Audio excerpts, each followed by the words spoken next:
विद्यार्थी मित्रांनो, मी नेहमी सांगत असतो, लेकराव ज्या मैदानावर उतराल ना त्या मैदानाचा जोपर्यंत बादशाह बनत नाही ना तोपर्यंत माघार घ्यायची नाही।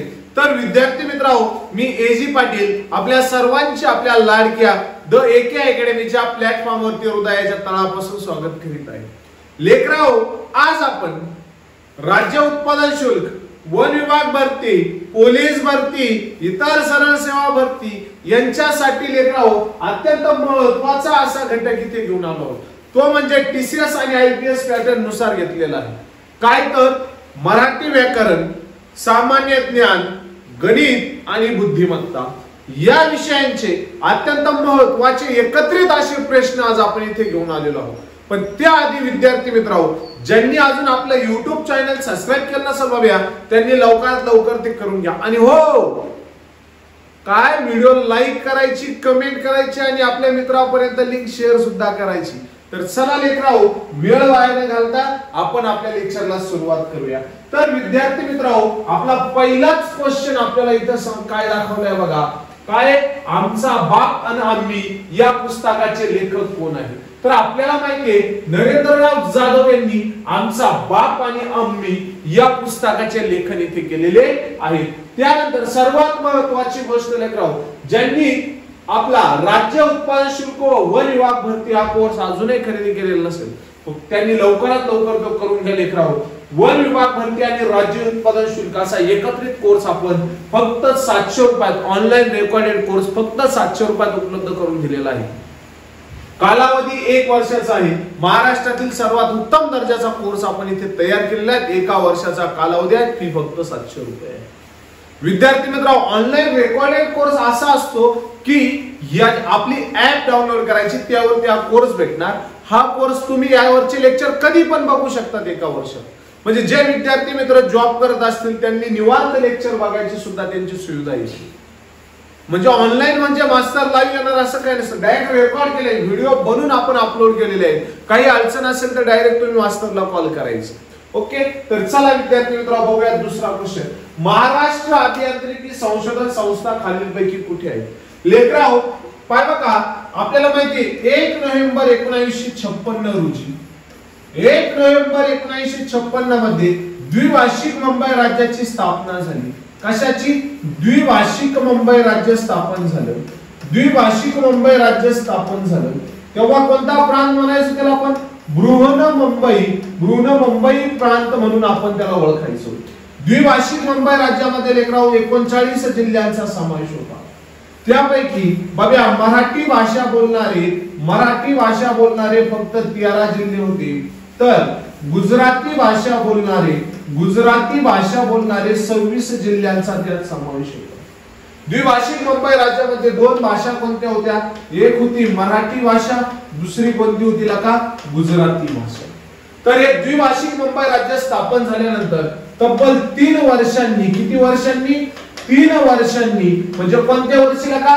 1959 मध्ये, 1959 मध्ये बृहन्मुंबई प्रांतातील, आता आपण बृहन्मुंबई बोलू, बृहन्मुंबई प्रांतामध्ये नाशिक या शहरामध्ये महाराष्ट्र अभियांत्रिकी संशोधन संस्थेची स्थापना झाली। कुठे? नाशिक मध्ये। आणि त्यानंतर आपल्याला माहिती आहे 1 मे 1960 ला स्वतंत्र महाराष्ट्र राज्याची निर्मिती झाली। तेव्हा महाराष्ट्रामध्ये 26 जिल्हे होते, आज महाराष्ट्रामध्ये किती? 36 जिल्ह्यांचा समावेश होतो। सर्वात मोठा जिल्हा अहमदनगर, तर सर्वात छोटा जिल्हा कोणता आहे का? सर्वात छोटा जिल्हा आपण म्हणतो मुंबई शहर। त्यानंतर महत्त्वाचा क्वेश्चन आहे, रंधा धबधबा खालीलपैकी कोणत्या जिल्ह्यात आहे? लेकराव, एक गोष्ट नेहमी लक्षात ठेवा, महाराष्ट्रामध्ये त्र्यंबकेश्वर जे ज्योतिर्लिंग आहे, त्र्यंबकेश्वर या ज्योतिर्लिंगापाशी बघा ब्रह्मगिरी टेकड्यांवर एक नदी उगम पावली। पण त्या ब्रह्मगिरी टेकड्या, आता असं म्हटलं जातं एका महिलेला तहान लागली आणि ती आपल्या लेकराला घेऊन ब्रह्मदेव जिथे जप करीत होता ज्या खडकांवर, तिथे काय झाली, ती आपल्या लेकरांना घेऊन गेली आणि त्या बाबांना म्हणली, साधूंना म्हणली आम्हाला पाणी द्या। तर त्या साधूने काय केलं, आपल्या जटा त्या खडकावर आपटल्या आणि तिथून एका पाचे बरसावासा पाणी व्हायला लागलं आणि म्हणून त्या महिलेचं नाव त्या नदीला दिलं। त्या नदीचं नाव आहे गोदावरी। गोदावरी नदीचा जर आपण विचार केला तर लेकराव महाराष्ट्रामध्ये 668 किलोमीटर वाहणारी ही नदी आहे। 1465 भारतात, तर महाराष्ट्रात 668 किलोमीटर. गोदावरी नदी ही महाराष्ट्रातील सर्वात मोठी नदी आहे. सर्वात मोठी नदी आहे महाराष्ट्रातील. आपण म्हणतो दख्खन किंवा महाराष्ट्र पठारावरील, दख्खनाच्या पठारावरील सर्वात मोठी नदी गोदावरी आहे. गोदावरी नदी आहे बघा. गोदावरी नदीला पाय बघा बघा रुद्रगंगा म्हणून देखील ओळखलं जातं. गंगा खालोखाल एक नदी आहे. गोदावरी नदीला रुद्रगंगा म्हणून देखील ओळखलं जातं.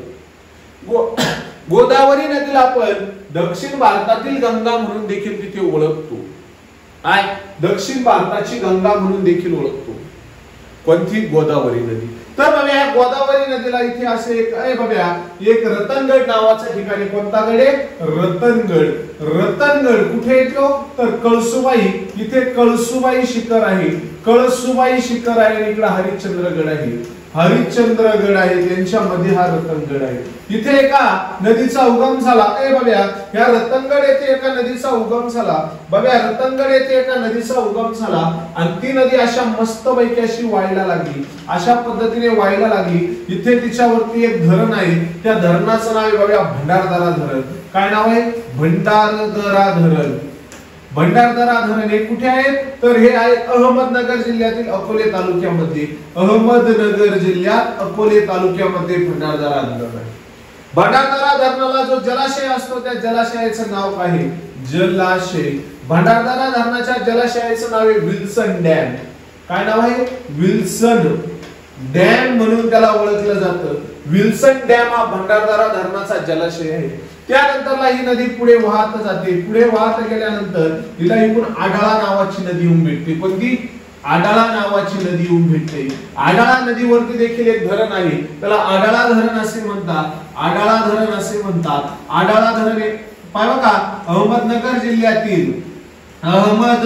जिल्ह्यातील अकोले तालुक्यातील देवठाण या छोट्याशा गावामध्ये बसलेले आडाळा धरण आहे. त्यानंतरला ही नदी अशी पुढे येते. पुढे आल्यानंतर तिच्यावरती अकोले नावाचं एक शहर आहे. कोणते? अकोले नावाचे शहर आहे. कोणत्या? प्रवरा नदीवरती. पुढे आल्यानंतर इथे तिच्यावर एक धबधबा आहे. त्या धबधब्याचं नाव आहे रंधा धबधबा. काय नाव आहे? रंधा धबधबा आहे. धबधबा हरिश्चंद्र डोंगर रांगेतून अशी खाली कोसळते. त्याला रंधा धबधब्यातून कोसळते असं म्हटले. त्यानंतर पुढे आल्यानंतर संगमनेर नावाचे एक शहर या नदीकाठी आहे. संगमनेर नावाचं शहर आहे. त्यानंतर पुढे आल्यानंतर नेवासा नावाचं शहर या नदीच्या काठावर आहे. आणि नेवासाच्या नजदीकच या नदीला मुळा नावाची एक नदी येऊन भेटते. मुळा नदीवरती मुळा धरण आहे. मुळा नदीवरती मुळा धरण आहे. कोणती नदी आहे? मुळा नदी. मुळा नदीवरती मुळा धरण आहे. हे धरण कुठे? राहुरी येथे आहे. महात्मा फुले कृषी विद्यापीठ महाराष्ट्रातलं पहिलं कृषी विद्यापीठ राहुरीला आहे. तिथे मुळा धरण आहे. कोणता? मुळा धरण आहे. त्यानंतरला ही नदी टोके येथे यांचा दोघीचा संगम झाला. टोके येथे पुढे जाऊन प्रवरा संगम म्हणून ओळखला जातो. काय? प्रवरा संगम म्हणतो आपल्याला.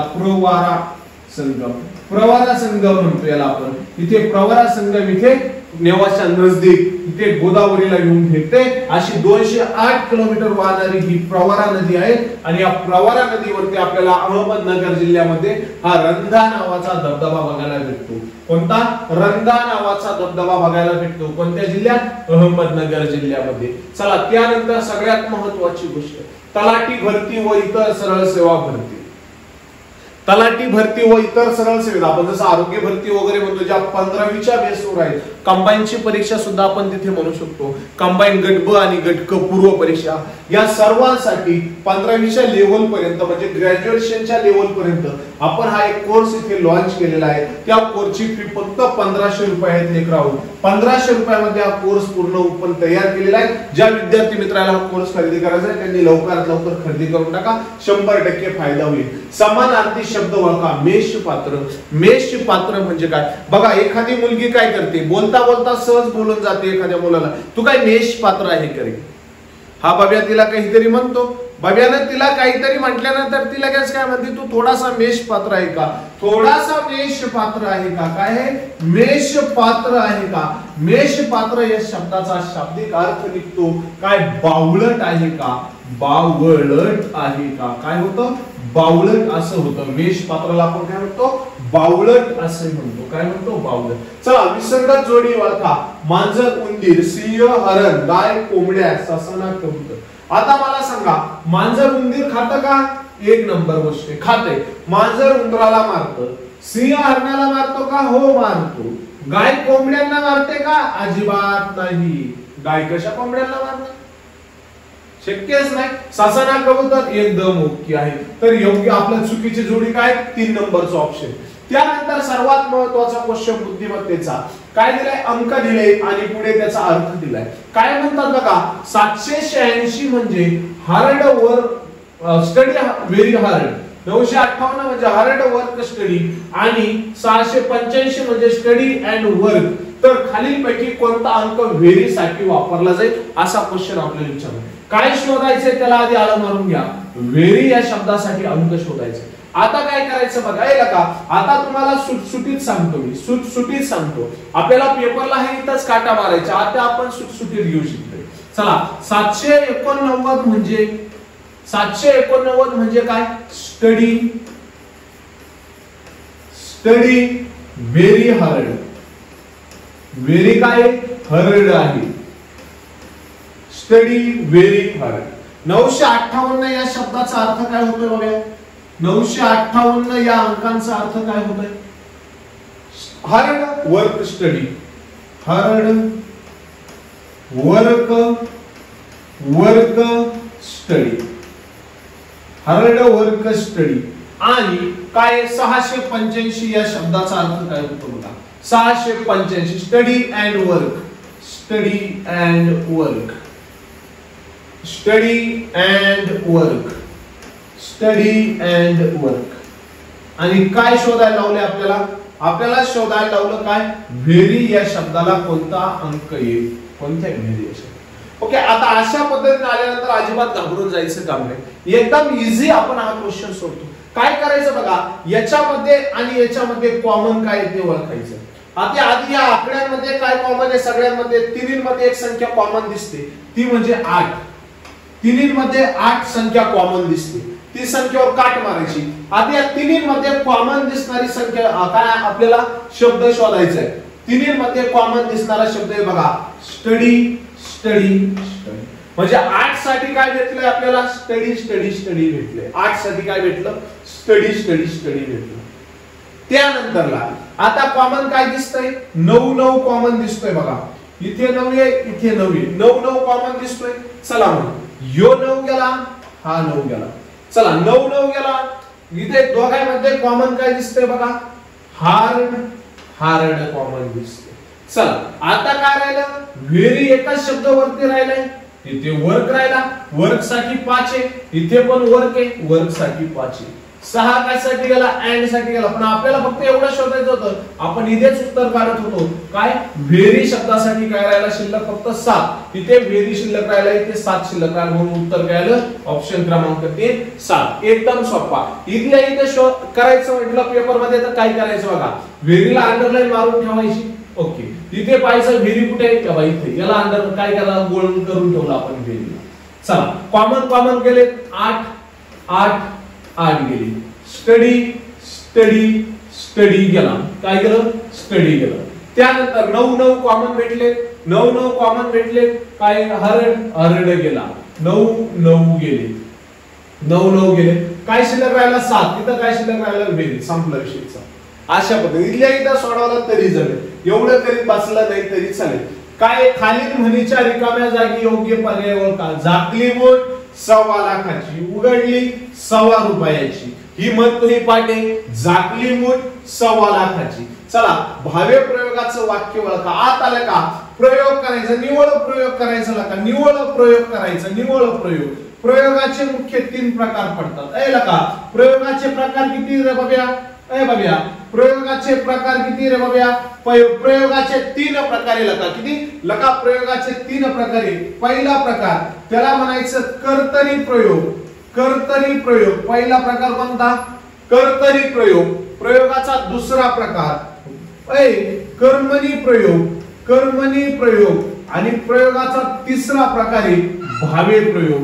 कर्तरी प्रयोग, कर्मणी प्रयोग आणि भावे प्रयोग. असे प्रयोगाचे किती प्रकार आहे? भावे प्रयोग.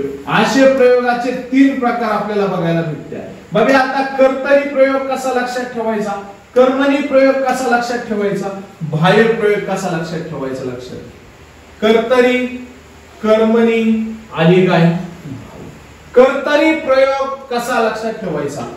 जेव्हा वाक्यामध्ये कर्ता जर लिंग वचन विभक्तीनुसार बदलला, कर्ता लिंग वचन आणि विभक्ती जेव्हा वाक्यामध्ये बदलाव, बघूया, जेव्हा वाक्यामध्ये कर्ता हा लिंग वचन आणि विभक्तीनुसार बदलावला असेल आणि वाक्यातील क्रियापद बदलला असेल, कर्ता लिंग वचन आणि विभक्तीनुसार बदलल्यानंतर वाक्यातील जर क्रियापद बदलला असेल तर त्याला म्हणायचं कर्तरी प्रयोग.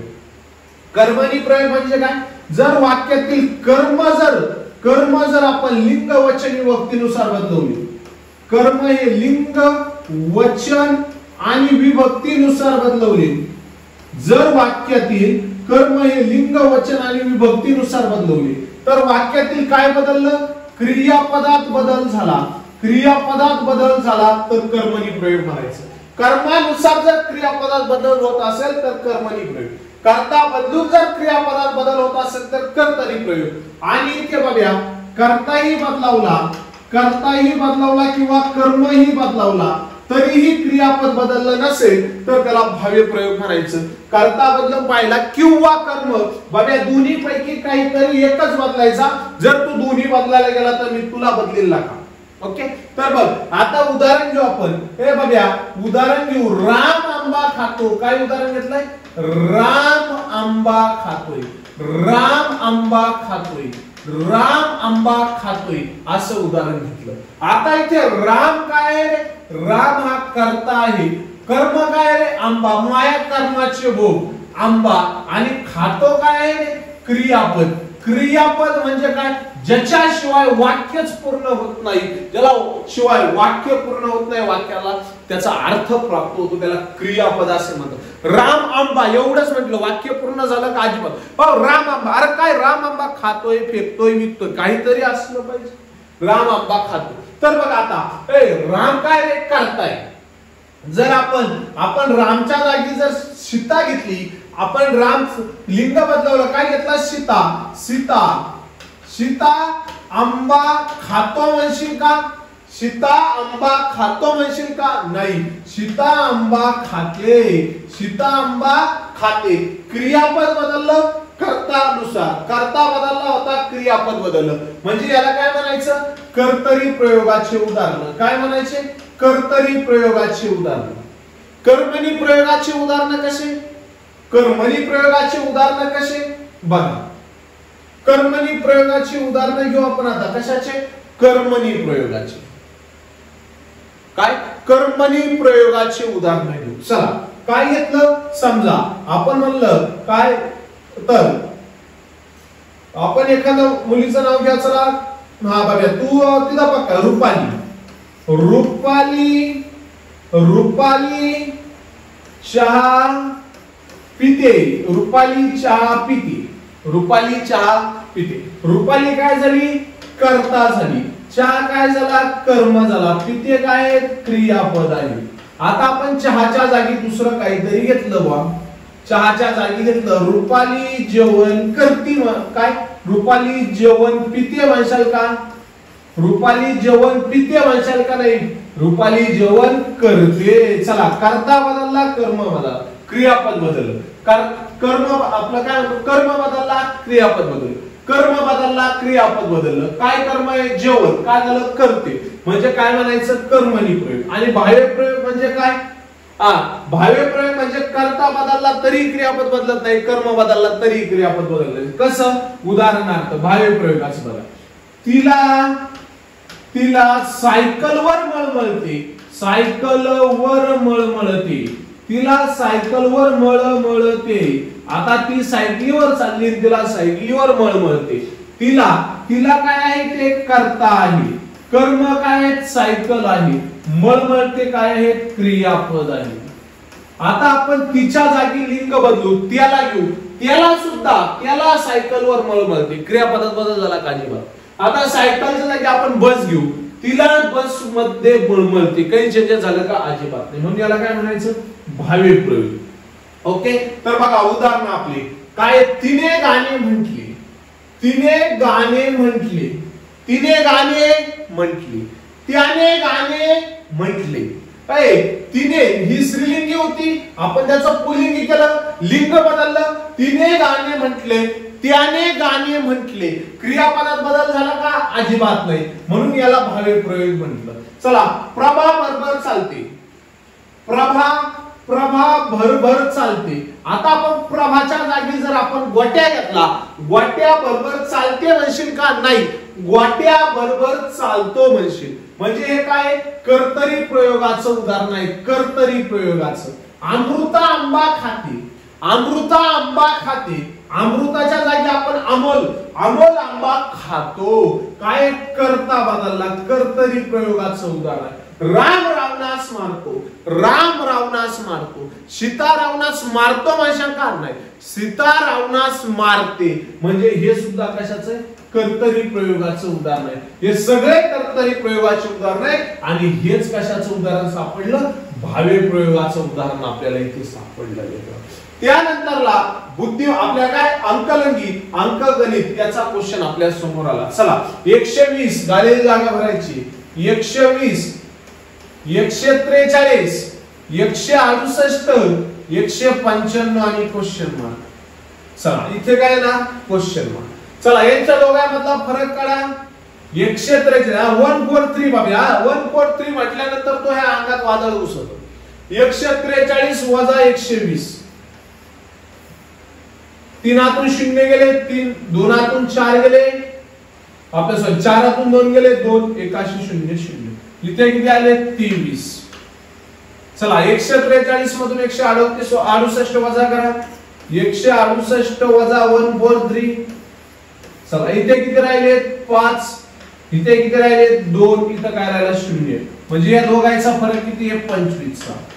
इथे 23 इथं 25, म्हणजे यांच्यात परत 2 चा गॅप आहे. चला, 168 195 27 येतं का पाहू आपण. 195 वजा 168, 195 वजा 168 काय? इथे किती राहिलेत? 8. इथे किती झाले? 15. 15 तून 8 गेलेला का? 7 शिल्लक राहिलेत. 8 तून 6 गेले, 2 शिल्लक राहिले, 0. किती आले? 27. म्हणजे या दोघांचा फरक किती आलाय? 27. या दोघांचा फरक किती आला? 27. म्हणजे या दोघांमध्ये कितीचा डिफरन्स आहे? 2 चा. या दोघांमध्ये कितीचा डिफरन्स आहे? 2 चा. या दोघांमध्ये कितीचा डिफरन्स असायला पाहिजे? 2 चा. म्हणजे 27 प्लस किती होणार? 2. 23 प्लस 2 25, 25 प्लस 2 27, 27 प्लस 2 किती? 29. म्हणजे इथं किती आले? 29. आता 29 कशात मिळवायचे? याच्यात मिळवल्यावर इथे लिहायची. म्हणजे 195 आधी किती होईल बघा? 29. जी संख्या येईल ती आपलं काय? उत्तर. इथं किती आले? 14. चला गेला 1. 2 2 12. चला गेला 1. 224. किती आले बघा? 224. इथं किती येणार? 224. ऑप्शन क्रमांक 2. एकदम सोपा कार्यक्रम. चला, नेहमी क्वेश्चन पडतो. आंबा फळ, आंबा फळ, बटाटा मूळ खोड फूल फळ, बटाटा खोड. काय उत्तर द्यायचं? बटाटा खोड. पाठ करून ठेवा, अशी उत्तर द्यायची. 5 क्रमवार संख्यांची सरासरी 25 आहे. त्यापैकी लहान संख्या कोणती? एकदम सोपा कार्यक्रम आहे. लक्षात घाला, आपल्याला सरासरी काढण्याचं सूत्र सुद्धा लक्षात ठेवा. सरासरी एव्हरेज बरोबर काय? सर्व संख्यांची बेरीज. सरासरी बरोबर सर्व संख्यांची बेरीज, सर्व संख्यांची बेरीज, सर्व संख्यांची काय लागा? बेरीज भागाकारामध्ये एकूण संख्या, भागाकारात काय? एकूण संख्या.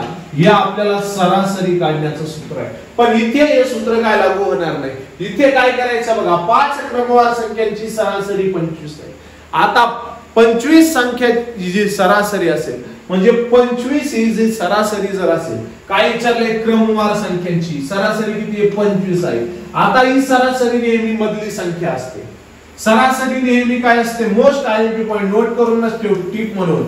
सरासरी म्हणजे मधली संख्या, सरासरी म्हणजे मधली संख्या. म्हणजे मधली संख्या, मधली संख्या, मधली संख्या. ऍव्हरेज बरोबर काय, average is equal to medium number. सरासरी म्हणजे काय, मधली संख्या. 25 ही मधली संख्या राहणार, म्हणजे मध्ये किती लिहायचे 25. आपल्याकडे एकूण संख्या किती पुराव, एकूण संख्या आहे 5, मध्ये लिहिले 25, म्हणजे 25 च्या पाठीमागे किती संख्या राहणार 2, आणि 25 च्या पुढे सुद्धा किती संख्या राहणार 2. 25 च्या पुढे सुद्धा किती संख्या राहणार 2. 25 ही मधली संख्या आहे, 25 च्या पुढे 2 संख्या आहेत, 25 च्या पाठीमागे 2 संख्या आहेत. अशा टोटल किती संख्या राहणार 1 2 3 4 आणि 5. टोटल किती संख्या झाल्या 5. 5 क्रमवार संख्यांची सरासरी 25 आहे. आले 25 मध्ये क्रमवार संख्यांची काय, क्रमवार संख्यांची 25 च्या मागची संख्या कोणती आहे 24. 24 च्या मागची संख्या कोणती आहे 23. पुढची संख्या कोणती आहे बाबा 26, आणि त्या पुढची संख्या कोणती आहे 27. आता या संख्यांची जर आपण बेरीज केली आणि त्याला जर 5 ने भागलं तर आपल्याला 25 उत्तर येणार. ओके, तर आपल्याला तिकडे काय जायचं नाही, आपल्याला इकडे या. ओके, इकडे या. काय तर आपल्याला प्रश्न काय विचारलाय, त्यापैकी लहान संख्या कोणती. चला, सर्वात लहान संख्या कोणती दिसते याच्यामध्ये, लहान पोरग सांगेल पहिलीच मास्टर. सर्वात लहान संख्या 23 आहे. 23 म्हणजे ऑप्शन क्रमांक किती 2. 23 म्हणजे ऑप्शन क्रमांक किती 2. एकदम सोपा क्वेश्चन होता. चला, त्यानंतर पुढे सांगितलंय 7 6 13 9 8 17 13 11 क्वेश्चन मार्क. असा क्वेश्चन आपल्याला काय, आकृतीतील गाळलेली जागा भरा. बुद्धिमत्ते सुद्धा विचारतो, आकृतीतील गाळलेली जागा भरा. ओके, तर बघा एकदम सोपा क्वेश्चन, अजिबात घाबरून जायचं नाही. 7 6 13 होत्या का, बघ 7 अधिक 6 बरोबर किती झाले पुराव 13 झाले का, एकदम बरोबर आहे.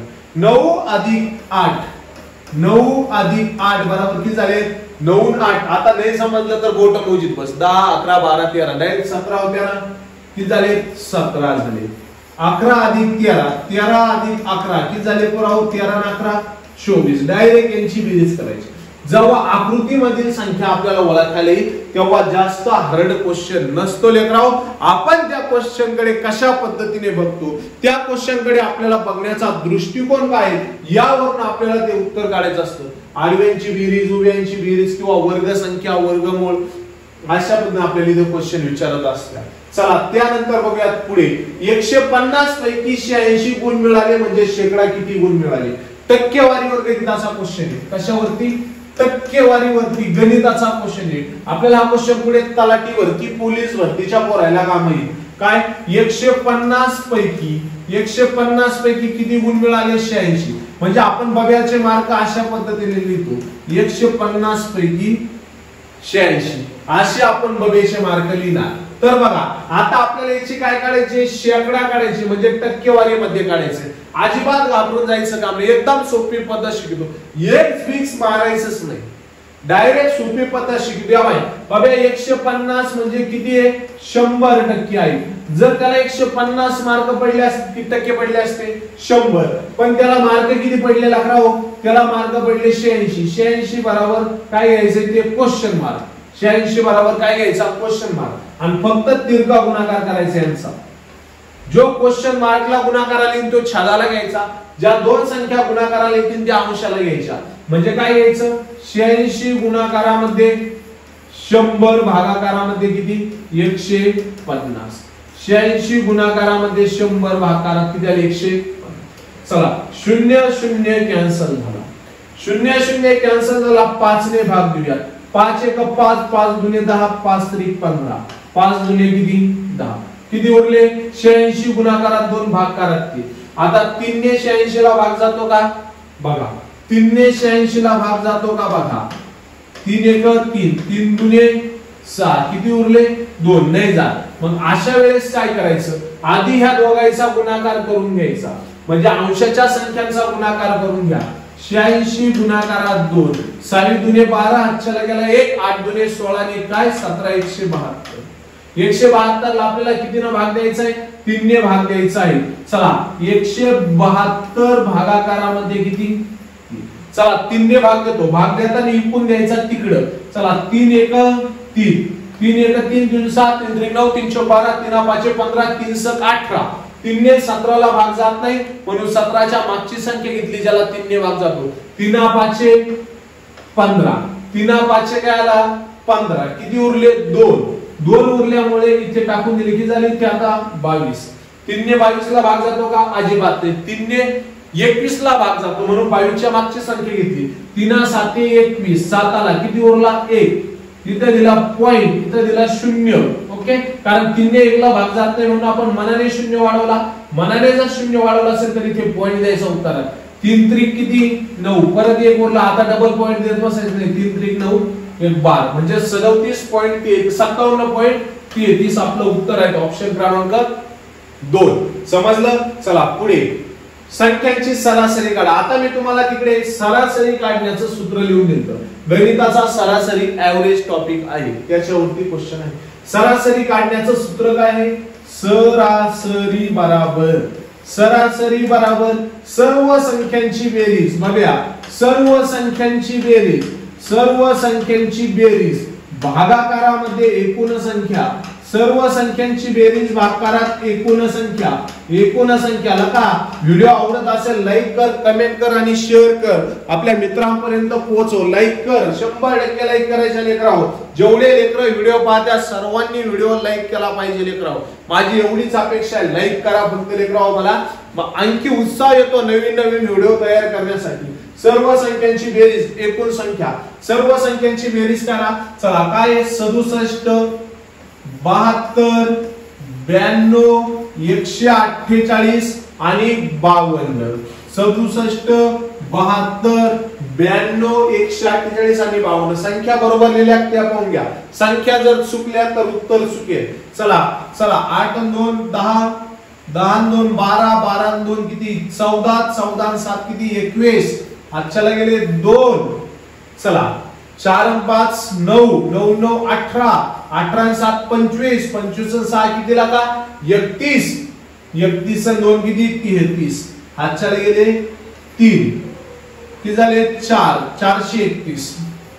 431 भागाकारा 1 2 3 4 आणि 5 संख्या आहेत एकूण संख्या किती 5 चला 5 1 5 5 8 40 उरले 3 5 सके 30 5 सके 30 किती उरला का 1 इथं दिला पॉइंट टाकला 0 5 दुने 10 86.2 ऑप्शन क्रमांक 1 एकदम सोपा क्वेश्चन आहे फक्त काय करायचं संख्या बरोबर चेक करून घ्यायच्या त्यांची योग्य पद्धतीने बेरीज करायची आणि त्याला भाग देऊन टाकायचा चला त्यानंतर बघूयात पुढचा क्वेश्चन बुद्धिमत्तेचा क्वेश्चन आहे राज्य उत्पादन शुल्क म्हणू नका वन विभाग म्हणू नका तलाठी भरती म्हणू नका सरळ सेवा इतर भरत्या म्हणू नका पोलीस भरती एमपीएससी कंबाईन ब आणि क काही कोणत्याही पेपरला क्वेश्चन पडतो रमेश हा पूर्व दिशेला चालू लागला काही वेळाने तो उजवीकडे वळून चालू लागला नंतर तो डावीकडे वळाला आणि पुन्हा उजवीकडे वळून चालू लागला तर शेवट तो कोणत्या दिशेकडे चालत आहे म्हणावे लागेल तर बघा आता सर्वात प्रथम आपण दिशा टाकायच्या नेहमी वरची दिशा कोणती असते उत्तर असते नेहमी वरची दिशा कोणती मानायची उत्तर दिशा नेहमी वरची दिशा उत्तर दिशा मानायची उत्तरच्या अपोजिट कोणती दिशा मानायची दक्षिण उत्तरच्या अपोजिट कोणती दिशा मानायची दक्षिण इकडे कोणती मानायची पश्चिम इकडे कोणती मानायची पश्चिम आणि पश्चिमच्या अपोजिट कोणती मानायची पूर्व दिशा मानायची कोणती मानायची आता लक्ष द्या रमेश हा पूर्वेकडे चालू लागला आपण सेंटरला रमेशचं घर ठेवलं इथे रमेशचं घर आपण ठेवलेलं आहे रमेश हा पूर्व दिशेला चालत आहे कुठे चालत आहे पूर्व दिशेला आता माझं तोंड पूर्वेकडे आहे असं गृहीत धरा पूर्व दिशेला चालत आहे माझा डावा हात हा आहे उजवा हात हा आहे आता म्हटला काय नंतर रमेश हा पूर्व दिशेला चालू लागला व काही वेळाने तो डावीकडे वळाला काही वेळाने कुठे वळाला डावीकडे उजवा हात वरती आहे जेव्हा माझं तोंड पूर्व दिशेला असेल तेव्हा माझा उजवा हात उत्तरेला असेल आणि डावा हात दक्षिणेला असेल तर डावा हात पुढे आला दक्षिणेकडे तर तो पुढे वळाला नंतर उजवीकडे पाय बघा रमेश हा पूर्व दिशेला चालू लागला व काही वेळाने तो उजवीकडे वळाला म्हणजे कुठे सॉरी उजवीकडे वळाला म्हणजे कुठे दक्षिणेला वळाला उजवीकडे वळाला म्हणजे कुठे वळाला दक्षिणेला उजवा हात पुढे होता दक्षिणेला, उजवा हात पुढे होता दक्षिणेला वळाला. त्यानंतर आता दक्षिणेला माझं तोंड आलं, बरोबर आहे का नाही? चला दक्षिणेकडे वळाल्यानंतर तोंड कुठे आलं? दक्षिणेला. नंतर तो डावीकडे वळाला आणि पुन्हा उजवीकडे वळून नंतर तो दक्षिणेला चालत होता, चालता चालता अचानक डावीकडे वळाला. आता दक्षिणेला माझं तोंड असल्यामुळे उजवा हात पश्चिमेला गेला, डावा हात पूर्वेला गेला. ओके, मग काय? डावीकडे वळाला, दक्षिणेकडे, नंतर तो कुठे वळाला? डावीकडे वळाला. डावीकडे वळाला म्हणजे या बाजूने तो चालला, डावीकडे वळाला म्हणजे तो पुन्हा पूर्वेला गेला, नंतर वळाला आणि पुन्हा उजवीकडे वळून चालला. पुन्हा कुठे वळाला? उजवीकडे वळून चालला, पुन्हा उजवीकडे वळून चालला म्हणजे पुन्हा कुठे गेला? दक्षिणेला गेला. तर शेवटी तो कोणत्या दिशेला चालत आहे? तर शेवटी तो कोणत्या दिशेला चालतोय? दक्षिण या दिशेला चालतोय. कोणत्या? दक्षिण दिशेला. ऑप्शन क्रमांक 2. अशा पद्धतीने क्वेश्चन सोडवायचे. तर बघा एकदम सोप्या पद्धतीने आपल्याला सुरू 23 आणि 32 यांचा फरक काढा. 23 आणि 32 यांच्यातला फरक काढा. काय इथं राहिले 2, इथं झाले 12. 12तून 3 गेले का? 12तून 3 गेले, खाली राहिले 9 0. किती फरक आला यांचा? 9चा. 32 आणि 43 यांचा डिफरन्स काढा. 43 वजा 32. शक्यतो डिफरन्सच विचारतात. 1 किती आले? 11. यांच्यातला फरक किती झाला का? 11चा. 43 आणि 56 यांच्यातला फरक काढा. 43 वजा 56 किती? -13 म्हणजे 13चा डिफरन्स आला. म्हणजे विषम संख्यांचा फरक आपल्याला बघायला भेटतो. कसा? 9 11 13. इथे काय येणार? ऑटोमॅटिक 13 नंतरची विषम संख्या 15 म्हणजे 56 मध्ये 15 मिळवा. 56 अधिक 15 मिळवा. 6 आणि 5 11. चला गेला 1. 6 आणि 1 किती? 7. 71. ऑप्शन क्रमांक 1. किती येणार? 71 येणार. एकदम सोपा क्वेश्चन होता. डिफरन्स काढला, विषम संख्यांचा डिफरन्स आला, त्यानुसार आपण उत्तर काढून घेतलं. आता इथे 15चा होता ना, इथे काय येणार? 17चा डिफरन्स येणार. आता करा बरं 71 अधिक 17 88 उत्तर येतं बघा. 71 अधिक किती? 17 8 8 88 येतं. यांचा डिफरन्स किती येणार? 19चा. यांचा डिफरन्स किती येणार बघा? 21चा. अशा पद्धतीने फरक विचारला, विषम संख्यांचा फरक आपल्याला तिथे दिलेला होता. एकदम सोपा कार्यक्रम होता. त्यानंतर परत बुद्धिमत्तेवर क्वेश्चन आलेला आहे आपल्याला. राजेशला निश्चित आठवते की मागील वर्षी परीक्षा जून पूर्वी आणि फेब्रुवारी नंतर झाली होती. म्हणजे आपल्याला कॅलेंडर वरती हा क्वेश्चन आपण म्हणू शकतो. सुरेशला निश्चित आठवते की मागील वर्षी सप्टेंबर पूर्वी पण एप्रिल नंतर झाली होती. तर मागील वर्षी नेमक्या कोणत्या महिन्यात परीक्षा झाली होती? ऑप्शन आपल्या समोर आहे. अजिबात घाबरून जायचं नाही. असा क्वेश्चन आलेला एकदम सोपी पद्धत तुम्हाला मी सांगणार. या बघा राजेश काय म्हणतोय? आपल्याकडे 2 व्यक्ती, एक राजेश आहे आणि दुसरा कोण आहे? सुरेश आहे. एक राजेश आहे, दुसरा कोण आहे? सुरेश आहे. राजेश काय म्हणतोय? राजेश म्हणतोय, राजेश पहा बघा, राजेशचं म्हणणं आपण या बाजूला लिहू. राजेशचं म्हणणं आपण या बाजूला लिहू. राजेश म्हणतो मागील वर्षी परीक्षा जून पूर्वी व फेब्रुवारी नंतर झाली. म्हणजे फेब्रुवारी नंतर झाली म्हणजे फेब्रुवारीचा महिना देणं झाला नाही. जून पूर्वी झाली म्हणजे जूनचा महिना देखील देणं झाला नाही. मग तो काय म्हणतो? फेब्रुवारी नंतर महिना कोणता आहे? जानेवारी फेब्रुवारी. मग मार्च येणार. मार्च 1 किंवा एप्रिल दुसरा किंवा मे. मार्च एप्रिल किंवा मे या 3 महिन्यांपैकी कोणत्या तरी एका महिन्यात परीक्षा झाली असं म्हणणं राजेशचं आहे. सुरेशचं काय म्हणणं आहे ते लक्षात घ्या. सुरेश काय म्हणतो? बघा सुरेश म्हणतो परीक्षा काय झालंय म्हणे? सप्टेंबर पूर्वी पण एप्रिल नंतर झाली होती. म्हणजे सप्टेंबर पूर्वी व एप्रिल नंतर झाली होती. म्हणजे एप्रिल नंतर कोणता महिना येतोय? मे महिना येतोय. मे, जून, जुलै, ऑगस्ट आणि मग काय? सप्टेंबर. म्हणजे हो काय म्हणतोय? सुरेश म्हणतोय या 4 महिन्यामध्ये कोणत्या तरी एका महिन्यात परीक्षा झाली. राजेश म्हणतोय ना या 3 महिन्यापैकी एका महिन्यात परीक्षा झाली. आणि आपल्याला विचारलंय बघा नेमकं यांची परीक्षा कोणत्या वर्षी नेमकं कोणत्या महिन्यात झाली? मागील वर्षी नेमकं कोणत्या महिन्यात झाली असं त्यांनी विचारलं. मग आता परीक्षा त्यांची झाली मास्तर, आपल्याला काय करायचं? आपल्याला असे क्वेश्चन येतात. आता इथे काय करायचं बघा, राजेश आणि सुरेश यांच्या म्हणण्यामध्ये कॉमन महिना कोणता येतोय ते घ्यायचं. इथे कॉमन महिना आहे मे. कोणता महिना आहे? मे. म्हणून आपण पेपरला उत्तर द्यायचं त्यांची परीक्षा मे महिन्यात झाली असावी. ऑप्शन क्रमांक 1. कोणत्या महिन्यात? मे महिन्यात. Problem solve. एकदम सोपा कार्यक्रम आहे. चला व्हिडिओ लाईक करा, कमेंट करा, शेअर करा, लिहा. चला पुढे. एका प्राणी संग्रहालयात मोर व हरण यांची एकूण संख्या 50 असून एका प्राणी संग्रहालयामध्ये मोर आणि हरण, मोर आणि हरण यांची एकूण संख्या किती आहे? 50 आहे. यांची एकूण संख्या किती आहे? 50 आहे. त्यांच्या पायांची संख्या 144 आहे. पायांची संख्या किती आहे? 144 त्यांचे पाय आहेत. पाय किती आहेत? 144 आहे. तर त्यापैकी मोर आणि हरण यांची संख्या अनुक्रमे किती? सांभाव्यतेचा क्वेश्चन, बुद्धिमत्तेचा एकदम सोपा आहे, अजिबात घाबरून जायचं काम. आता मला सांगा अनुक्रमे पहिल्यांदा काय? मोर आहे, दुसरा काय? हरण आहे. आता मला सांगा मोराला पाय किती असते बाबा?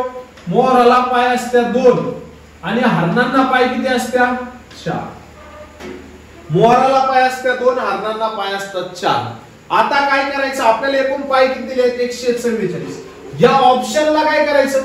पहिल्या संख्येला 2 ने, कारण हरणाला किती? 2 आणि दुसऱ्या संख्येला 4 ने गुणायचं, त्यांची बेरीज करायची. चला 30 गुणाकारात 2 आणि काय 20 गुणाकारात 4.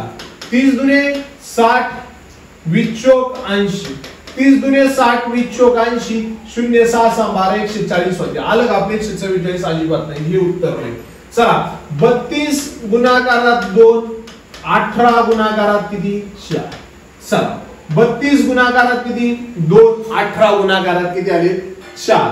32 दुने किती झाले? 32 दुने झाले 64. 18 दुने किती झाले? 18 चोक 18 2 36. 36 दुने किती? 72. ओके, म्हणजे किती आले तिथं? 72. चला यांची बेरीज करा. 6 6 6 12 ने किती?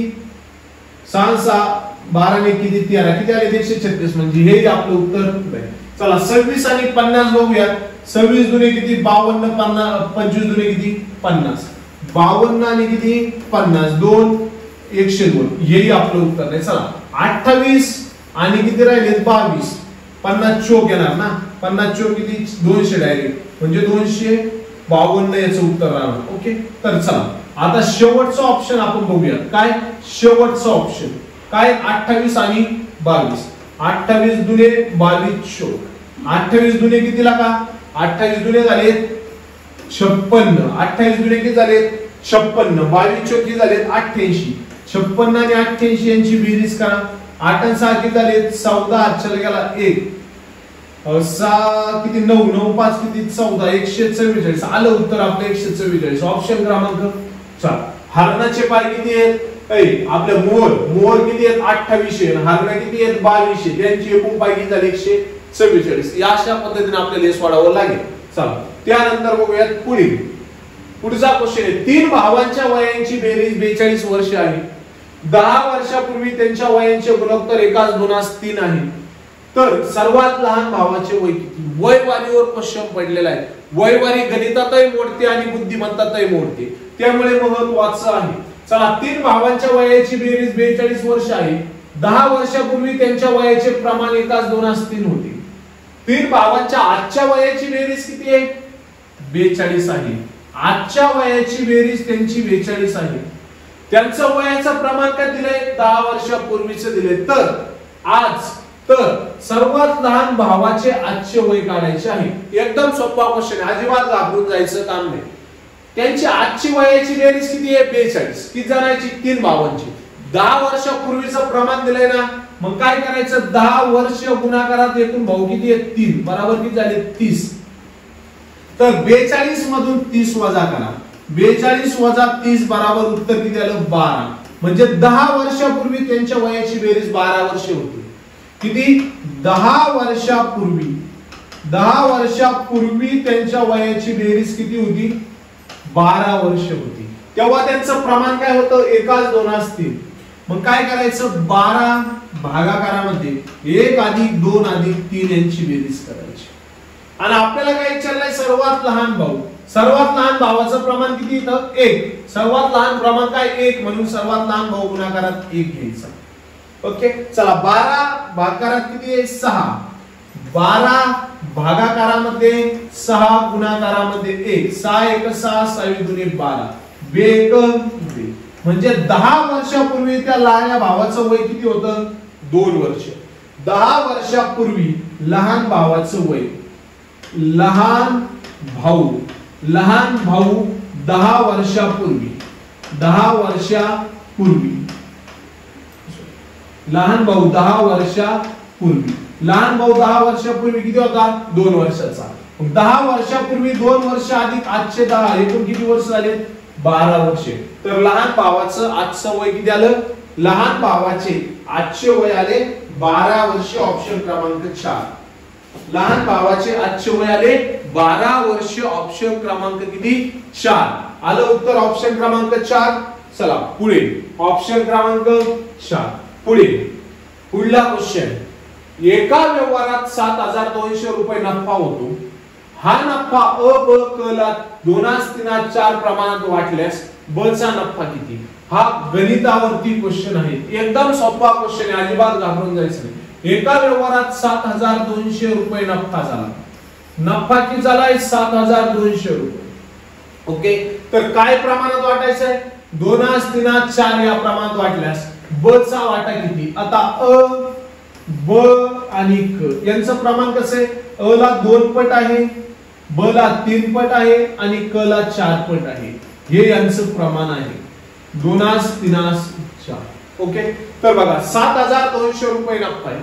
आता काय करायचंय आपल्याला, काय काढायचंय नफा काढायचा आणि बचा. यासाठी सूत्र वापरायचं काय, एकूण नफा भागाकारामध्ये प्रमाणांची बेरीज, प्रमाण बेरीज भागाकारात प्रमाणांची बेरीज, गुणाकारात नफा ज्याचा काढायचा तो, नफा काढणाऱ्याचं प्रमाण, नफा काढणाऱ्याचे प्रमाण, नफा काढणाऱ्याचे प्रमाण. ओके, चला एकूण नफा किती आहे 7200 रुपये आहे. 7200 रुपये. प्रमाणांची बेरीज काय 2 3 5 आणि 4 9, काय 9. गुणाकारामध्ये नफा काढणाऱ्याचे प्रमाण, नफा कोणाचा काढायचा आहे ब चा, ब चे प्रमाण किती आहे 3, गुणाकारात आले 3. चला 9 ने भाग द्या, 9 1 9, 9 8 72, 9 8 72 किती झाले डबल 0. म्हणजे काय आहे 800 गुणाकारामध्ये 3, 8 3 किती 24, त्यावरती शून्य किती 2, काय उत्तर आलं 2400. 2400 ऑप्शन क्रमांक 1 झाला प्रॉब्लेम सॉल्व. एकदम सोपा क्वेश्चन होता. काय अवघड होतं काय याच्यात, अजिबात काही अवघड नव्हतं, एकदम सोपा पद्धत होती. चला खालीलपैकी कंपित वर्ण कोणता. मराठी वर्णमालेमध्ये लेकराव एकूण 52 वर्णांचा समावेश होतो. पारंपरिक वर्ण किती होते 48, वर्तमान आधुनिक वर्ण किती आहेत 52. हे काय होते पारंपरिक, म्हणजे त्याला आपण प्राचीन वर्ण म्हणतो, याला काय म्हणतो आधुनिक वर्ण. जर विचारलं मराठी वर्णमालेत एकूण वर्ण किती, तर डायरेक्ट उत्तर काय द्यायचं 52. ऑप्शन 48 असला तरी एकूण वर्ण किती सध्या 52. 52 वर्णांचे वर्गीकरण किती भागात केले 3 भागात केलेले आहे. 52 वर्ण आपल्याला किती भागात बघायला भेटतात 52 वर्ण आपल्याला 3 भागांमध्ये बघायला भेटतात. 3 भाग कोणते कोणते ते लक्षात घ्या. पहिला भाग आहे स्वर, दुसरा भाग आहे स्वरादी आणि तिसरा भाग आहे व्यंजन. स्वर स्वरादी आणि व्यंजने, स्वर स्वरादी आणि काय व्यंजने. स्वर किती आहेत मराठी व्याकरणात एकूण 14 स्वर आहेत. स्वरादी किती आहेत 2 स्वरादी आहेत. कोणत्या कोणत्या, एक अम त्याला म्हणायचं विसर्ग आणि दुसरा आहा त्याला म्हणायचं आपलं काय अम हा अनुस्वार आणि आहा हा काय विसर्ग. अमला काय म्हणायचं अनुस्वार. अनुस्वार कोणत्याही वर्णावर हा स्वर होतो त्याला अनुस्वार असे म्हटलं जातं. आहा हा काय आहे विसर्ग आहे, आहा हा काय विसर्ग आहे. ओके, या पद्धतीने. आणि व्यंजन किती आहे 34 अधिक 2, 34 व्यंजन प्लस 2 संयुक्त व्यंजन असे किती 36. एकूण व्यंजन जर विचारले तर डायरेक्ट 34 उत्तर लिहून टाका. ओके, तर या व्यंजनांमध्ये र हा जो व्यंजन आहे त्याला आपण कंपित वर्ण असे म्हणतो, कंपित वर्ण असे म्हणतो. त्यालाच आपण अर्धस्वर असे सुद्धा म्हणतो. य र ल व हे आपले अर्ध स्वर आहेत, यांचा उच्चार स्वरासारखा होतो म्हणून याला अर्ध स्वर असे म्हणतात. तसं र चा उच्चार करताना आपल्या तोंडावाटे कंपन होते. र म्हणा र पाय कसं व्हायब्रेट होत, कंपन होतं, त्याला कंपित वर्ण असे म्हणतात. चला पुढे. मराठी वर्णमालेत एकूण महाप्राण किती आहेत? मराठी वर्णमालेमध्ये एकूण 14 महाप्राण आहेत. किती महाप्राण आहेत? 14. ज्या वर्ण व्यंजनांचा किंवा ज्या वर्णांचा उच्चार करताना ह ची छटा लागते. कशाची छटा लागते? ह ची. त्याला महाप्राण असे म्हणतात. काय म्हणते महाप्राण? सर्वात मोठा महाप्राण, सर्वात मोठा महाप्राण, सर्वात मोठा महाप्राण हा ह आहे. सर्वात मोठा महाप्राण काय आहे? ह आहे. चला बघूयात कसं. चला ख म्हणा. ख ख ख ला ह ची छटा लागली, काय तयार झाला? ख. ट ट म्हणा. ट ट ट ला अ ची छटा लागली, कशाची? अ ची. म्हणून हा ट महाप्राण नाही, हा अल्प प्राण आहे. थ म्हणा. थ थ ला ह ची छटा लागली म्हणून तो काय आहे? महाप्राण आहे. ज्याला ह चा उच्चार शेवटी होतो, ज्याच्या शेवटी ह चा किंवा केएच असा उच्चार होतो, त्याला महाप्राण असे म्हटलं जातं. मराठी व्याकरणात एकूण महाप्राण किती? 14 आहेत. किती? 14. श श स श श स त्याला उष्म व्यंजन आपण म्हणतो. मराठी व्याकरणातील उष्म व्यंजन. पण मराठी व्याकरणातील सर्व उष्म व्यंजन हे महाप्राण आहेत. मराठी व्याकरणातील सर्व उष्म व्यंजन हे महाप्राण आहेत, ते लक्षात ठेवा. ये हा कोणता स्वर आहे? आपल्याला माहिती आहे, हा क्वेश्चन आपण बघितलेला पण आहे. ये हा संयुक्त स्वर आहे. दोन, त्याच्यावर जास्त बोलत नाही. चला कंठापासून तयार झालेले वर्ण, ज्या वर्णांचा उच्चार हा कंठापाशी होतो म्हणजे इथे होतो, त्याला कंठ वर्ण असे म्हणतात. मी तुम्हाला सांगितलं होतं लक्षात ठेवायला. कंठ वर्ण जर लक्षात ठेवायचे असेल तर क गट लक्षात ठेवायचा. याला एक क म्हणायचं आणि याला एक क गट म्हणायचं. क गटामध्ये कोणते कोणते वर्ण येतात ते लक्षात ठेवा, अनुनासिक सोडून. एक क, ख, ग आणि घ. क ख ग आणि घ हे क गटातले वर्ण आहे, त्याला कंठ वर्ण असे म्हणतात. प फ ब भ काय ओष्ठ्य वर्ण आपण म्हणतो. असे वेगवेगळे प्रकार आहेत. गणेश ही शब्दाची कोणती संधी आहे? आता आपण बघितलंय संधी म्हणजे काय? जोडणे. संधी म्हणजे काय? जोडणे, साधने. जोडणे काय? साधने. दोन शब्दांना एकत्र जोडायचं त्याला संधी असे म्हणतात. लेकराव तुम्ही कॉलेजमध्ये जोडायचं सोडून फक्त तोडायचंच काम केलंय, पण इथं मी तुम्हाला जोडायचं कसं ते शिकवणार. चला संधी. तर लेकराव संधीचे परत 3 प्रकार पडले. संधीचे परत किती प्रकार पडले? 3. संधीचे एकूण प्रकार किती असं जर क्वेश्चन विचारला तर काय उत्तर देशाल? संधीचे 3 प्रकार आहेत. पहिला प्रकार म्हणजे स्वर संधी, स्वर संधी. दुसरा प्रकार म्हणजे व्यंजन संधी, व्यंजन संधी. आणि तिसरा प्रकार म्हणजे विसर्ग संधी. स्वर संधी, व्यंजन संधी आणि विसर्ग संधी असे संधीचे 3 प्रकार आहेत. चला स्वर संधी म्हणजे काय, कसं लक्षात ठेवायचं? स्वर संधीची व्याख्या लक्षात घ्या. स्वर संधीची व्याख्या लक्षात घ्या. व्यंजन संधीची सुद्धा व्याख्या लक्षात घ्या. व्याख्या व्यंजन संधीची आणि विसर्ग संधीची सुद्धा व्याख्या लक्षात घ्या. स्वर संधीची व्याख्या लक्षात घ्या, व्यंजन संधीची व्याख्या घ्या आणि विसर्ग संधीची सुद्धा व्याख्या लक्षात घ्या. स्वर संधी म्हणजे पहिल्या शब्दाच्या शेवटी स्वर, पहिल्या शब्दाच्या शेवटी स्वर प्लस दुसऱ्या शब्दाच्या सुरुवातीला देखील स्वर, त्याला स्वर संधी असे म्हणतात. पहिल्या शब्दाच्या शेवटी स्वर, दुसऱ्या शब्दाच्या सुरुवातीला स्वर, त्याला स्वर संधी असे म्हणतात. व्यंजन संधी म्हणजे काय? पहिल्या शब्दाच्या शेवटी व्यंजन, पहिल्या शब्दाच्या शेवटी व्यंजन प्लस दुसऱ्या शब्दाच्या सुरुवातीला स्वर किंवा व्यंजन, स्वर किंवा व्यंजन, त्याला काय म्हणायचं? व्यंजन संधी. आणि विसर्ग मी मगाशी तुम्हाला सांगितलं, याला काय म्हणतो आपण? विसर्ग असे म्हणतो. जेव्हा असे 2 डॉट जर शब्दाच्या मध्ये असेल तर त्याला विसर्ग संधी असे म्हणावे. काय म्हणावे? विसर्ग संधी असे म्हणावे. काय? 2 डॉट असेल तर. कसं? या बाय निरंतर हा शब्द पडायचा आहे. निरंतर हा शब्दाची संधी करायची, विसर्ग संधी करायची आहे. बघा बाय, आता हा झाला नी, नी हा एक तसाच लिहायचा. रचा करायचा विसर्ग, अधिक, अधिक दुसरा शब्द तयार होतो अंतर, कारण इथं काय अनुस्वार आहे, अनुस्वारासाठी काय वापरायचं? अ. काय तयार झाला? नी अधिक अंतर. अशा पद्धतीने आपल्याला संध्या लक्षात ठेवायला लागेल. आता गणेश या शब्दाचा जर आपण विचार केला तर गणेश या शब्दाची फोड कशी होती बघा. गणेश, गणेश या शब्दाची फोड होते मित्रांनो लक्षात घ्या. गण अधिक ईश, गण अधिक ईश अशी सुद्धा होती. किंवा गण अधिक येश अशी सुद्धा होती, गण अधिक येश अशी सुद्धा होती. नेहमी पेपरला गण अधिक ईश हा शब्द विचारलेला आहे. गण अधिक ईश बरोबर गणेश. मग गण अधिक ईश बाय मग काय तयार झाला इथे बघा, हा न आहे, न चा पाय मोडेल, पाय नीट करण्यासाठी अ चा वापर करावा लागेल. अधिक हा ई म्हणजे काय आहे, स्वर आहे. म्हणजे इथे पहिल्या शब्दाच्या शेवटी स्वर आहे, दुसऱ्या शब्दाच्या सुरुवातीला स्वर आहे. पहिल्या शब्दाच्या शेवटी स्वर असेल आणि दुसऱ्या शब्दाच्या सुरुवातीला देखील स्वर असेल तर त्याला आपण काय म्हणतो, स्वर संधी असे म्हणतो. काय म्हणतो, स्वर संधी असे म्हणतो. म्हणून गणेश हा शब्द आपला काय आहे, स्वर संधी आहे. गणेश हा शब्द काय आहे, स्वर संधी आहे. राहील लक्षात. असा हा क्वेश्चन आपल्याला सोडवावा लागतो लका. त्यानंतरला दुरात्मा, आताच बघितलं आपण विसर्ग संधी. विसर्ग संधी दोन डॉट आले तर काय म्हणायचं, विसर्ग संधी म्हणायचं. आणि दुरात्मा रचा आपण विसर्ग केला. चला सोडवा बरं, व्हिडिओ स्टॉप करा, हा क्वेश्चन सोडून दाखवा.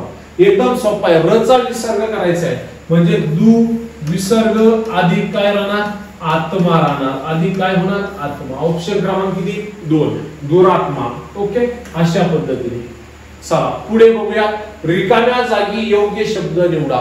पुरामुळे लोकांचे अपरिमित नुकसान झाले. अफाट नाही, अपरिमित नुकसान झाले. ऑप्शन क्रमांक काय, 2 पुरामुळे लोकांचे अपरिमित नुकसान झाले. कसे नुकसान झाले लोकांचे पुरामुळे, अपरिमित नुकसान झाले. ऑप्शन क्रमांक किती, 2. त्यानंतर पुढला क्वेश्चन काय म्हणतोय बघा, कळलं का. पुढला क्वेश्चन काय म्हणतोय आपल्याला ते लक्षात घ्या. ओके, मुलांनो गोंगाट करू नका. क्रियापदाचे प्रकार ओळखा. आता क्रियापदाचे भरपूर प्रकार पडतात. यात काय विचारलंय, मुलांनो गोंगाट करू नका. मुलांनो गोंगाट करू नका म्हणजे काय केले, आज्ञा केली आहे का, अनुमोदन दिले, प्रार्थना केली की विनंती केली. काय, मुलांनो गोंगाट करू नका, आज्ञा आहे. काय, आज्ञा आहे. मुलांनो गोंगाट करू नका, आज्ञा आहे. चला त्यानंतर वाक्या खालीलपैकी वाक्यातील सर्वनामाचे प्रकार ओळखा. सर्वनामाचे प्रकार देखील आपण तिथे बघितले आहेत. इथं क्वेश्चन विचारलाय, वाक्य दिले, हा माझा वर्ग बंधू, हा माझा बंधू आहे. हा माझा बंधू आहे. काय सांगितलंय फक्त, हा माझा बंधू आहे. हा माझा बंधू आहे. आता हा माझा बंधू आहे, मी त्याच्याकडे बोट दाखवलं. बोट दाखवल्यानंतर मी त्याचं काय करतोय, दर्शन म्हणून तुला दाखवतोय. हा दाखवतोय मी, म्हणून याला काय म्हणायचं, दर्शक सर्वनाम असे म्हणायचं. काय म्हणायचं, दर्शक सर्वनाम. हा माझा बंधू आहे. जे बोट करून दाखवलं जातं त्याला दर्शक सर्वनाम असे म्हणतात. हे लक्षात ठेवा. हिरवे हिरवेगार गलीच्या ओळीतील विशेषणाचा प्रकार ओळखा. आता याचा गुण कसा आहे रे, हिरवे हिरवेगार. हिरवे हिरवेगार हा याचा काय आहे, गुण आहे. म्हणून याला गुणवाचक विशेषण असं म्हणायचं. क्रमवाचक म्हटलं तर क्रमाने येणार, आवृत्तीवाचक म्हणजे आवृत्तीने येणार, गणवाचक म्हणजे गणानुसार येणार. सगळं मी तुम्हाला शिकवेल. चला, पंचायत राज हे नाव कुणी दिले, आता लक्षात घ्या मित्रांनो. महात्मा गांधी, महात्मा गांधी यांचे एक स्वप्न अपूर्ण राहिले. महात्मा गांधी यांचे एक स्वप्न अपूर्ण राहिलं, ते म्हणजे काय, पंचायत राज. पंचायत राज स्थापन करावी हे महात्मा गांधी यांचं स्वप्न होतं. पण त्याआधीच महात्मा गांधींचा मृत्यू तिथे झालेला आहे. मग महात्मा गांधींचं स्वप्न पूर्ण करण्यासाठी पुढे आले भारताचे प्रथम पंतप्रधान. भारताचे प्रथम पंतप्रधान, आजपर्यंत भारताचे सर्वाधिक काळ पंतप्रधान जे आहेत, भारताचे प्रथम पीएम, त्यांचं नाव आहे पंडित जवाहरलाल नेहरू. पंडित जवाहरलाल नेहरू यांनी 2 ऑक्टोबर 1959 साली, 2 ऑक्टोबर 1959 साली महात्मा गांधी यांच्या जयंतीच्या दिवशी राजस्थान राज्यामध्ये नागौर या खेडेगावात भारतातील प्रथम पंचायत राज स्थापन केली. भारतातील प्रथम पंचायत राज स्थापन केली. भारतातील प्रथम पंचायत राज त्यांनी तिथे स्थापन केलेले आहे. कुणी स्थापन केले, पंडित जवाहरलाल नेहरू यांनी. आणि त्यांनी त्याला पंचायत राज हे नाव देखील तिथे दिलेलं आहे. कधी स्थापन केली, 2 ऑक्टोबर 1959 ला. कुठे, राजस्थान या राज्यामध्ये नागौर या ठिकाणी भारतातली पहिली पंचायत राज. महाराष्ट्रामध्ये पंचायत राज स्थापन झाली 1 मे 1962. महाराष्ट्रामध्ये पंचायत राज कधी स्थापन झाली, 1 मे 1962 ला. महाराष्ट्र पंचायत राज स्थापन करणारं भारतातले 9वे राज्य आहे. भारतातले 9वे राज्य हे महाराष्ट्र पंचायत राज स्थापन करणारे आहे. महाराष्ट्र हे पंचायत राज स्थापन करणारे भारतातले 9वे राज्य आहे. नाव कोणी दिले? पंडित जवाहरलाल नेहरू यांनी पंचायत राज हे नाव दिले. कोविड-19 मुळे संपूर्ण विश्व मंदीच्या प्रवाहात सापडले असे कोणत्या संस्थेने घोषित केले? TCS कंपनीने विचारलेला हा क्वेश्चन आहे. कोविड-19 मुळे संपूर्ण विश्व मंदीच्या प्रवाहात सापडले अशी इंटरनॅशनल मॉनिटरी फंड ही संस्था म्हटली, IMF म्हटली. WHO म्हणजे काय? World health organization. World health organization नाव काय? त्यांनी कोविड यांचं काम काय? कोविड-19 हे नाव कोरोनाला त्यांनी दिलेलं आहे. कोणी? WHO ने. ते लक्षात ठेवा. त्यानंतरला चुकीची जोडी ओळखा. सतलज नदी बिलासपूर, गोदावरी नाशिक, हुबळी कलकत्ता, मुळा-मुठा अहमदनगर नाही पुणे. शिक्षणाचे माहेरघर मुळा-मुठा. अहमदनगर हे सीना नदीच्या काठावर असणारे शहर आहे. कोणत्या? सीना नदीच्या काठावर असणारे शहर आहे. कोरोना व्हायरस सर्वात प्रथम कोणत्या शहरात सापडला? चीन मधील वुहान या शहरामध्ये आपल्याला सर्वात प्रथम कोरोना व्हायरस सापडलेला ओळखायला मिळतो. वुहान याला आपण कोरोनाची राजधानी असे म्हणतोय. वुहानला आपण कोरोनाची राजधानी म्हणतो. भारतामध्ये सर्वात प्रथम कोरोना पेशंट केरळमध्ये सापडले तर महाराष्ट्रात सर्वात प्रथम पुणे येथे सापडलेलं आहे. ते लक्षात ठेवा.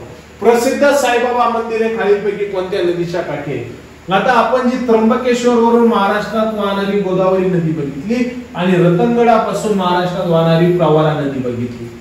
आता प्रवरा नदी आणि गोदावरी नदी लेकराओ या दोन नद्यांच्या दरम्यान असे या ठिकाणी इथे असे मध्यभागी साईबाबाचे मंदिर आहे. शिर्डी येथे साईबाबा मंदिर आहे. साईबाबा मंदिर हे अहमदनगर जिल्ह्यामध्ये राहाता तालुक्यामध्ये आहे. राहाता तालुक्यामध्ये आहे. ओके. अहमदनगर जिल्ह्यातील राहाता तालुक्यामध्ये असं साईबाबांचं मंदिर आहे. आता साईबाबांच्या मंदिरापासून गोदावरी नदीचा जर आपण विचार केला 20 ते 25 किलोमीटरचे अंतर आहे. किती? 20 ते 25. आणि जर आपण ह्या नदीचा उल्लेख केला कोणत्या? प्रवरा नदीचा. प्रवरा नदीचा जर आपण विचार केला तर प्रवरा नदी ही गोदावरी नदीपासून जवळपास 35 ते 40 किलोमीटर अंतरावर आहे. किती? 35 ते 40 किलोमीटर आपल्याकडून शिर्डीपासून 35 ते 40 किलोमीटर, त्यापेक्षा जास्त सुद्धा भरू शकतो. तर लेकराओ आता मला सांगा, ना गोदावरीवरती साईबाबाचं मंदिर आहे ना प्रवरावरती आहे. भीमा नदीचा तर विषयच नाही. भीमा नदी आंबेगावला उगम पावून अशा पद्धतीने खाली वाहते. गंगा नदी तर महाराष्ट्रात येतच नाही. बब्याला गंगा नदी उत्तर दिलं. बब्याला हुशार. गंगा नदी वा महाराष्ट्रात वा गंगा नदी लका हुशार येतो.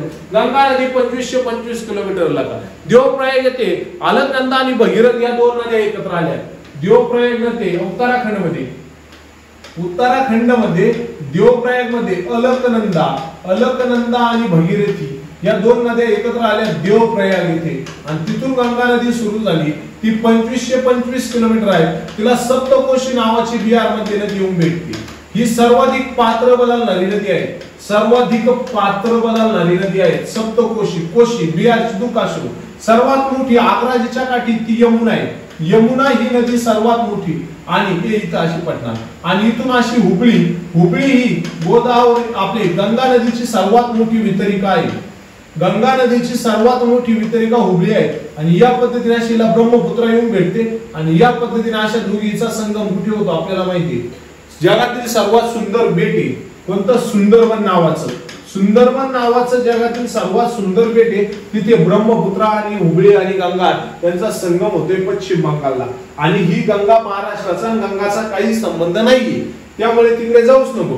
गोदावरीचा तर विषय नाहीये. भीमेचा तर अजिबात विषय नाहीये. गंगा तर त्यापेक्षा अजिबात नाही. म्हणजे साईबाबा मंदिर कोणत्याही नदीच्या काठी आपल्याला बघायला भेटत नाही. 2017 ला अहमदनगर ग्रामीण पोलिसाला क्वेश्चन पडलेला आहे.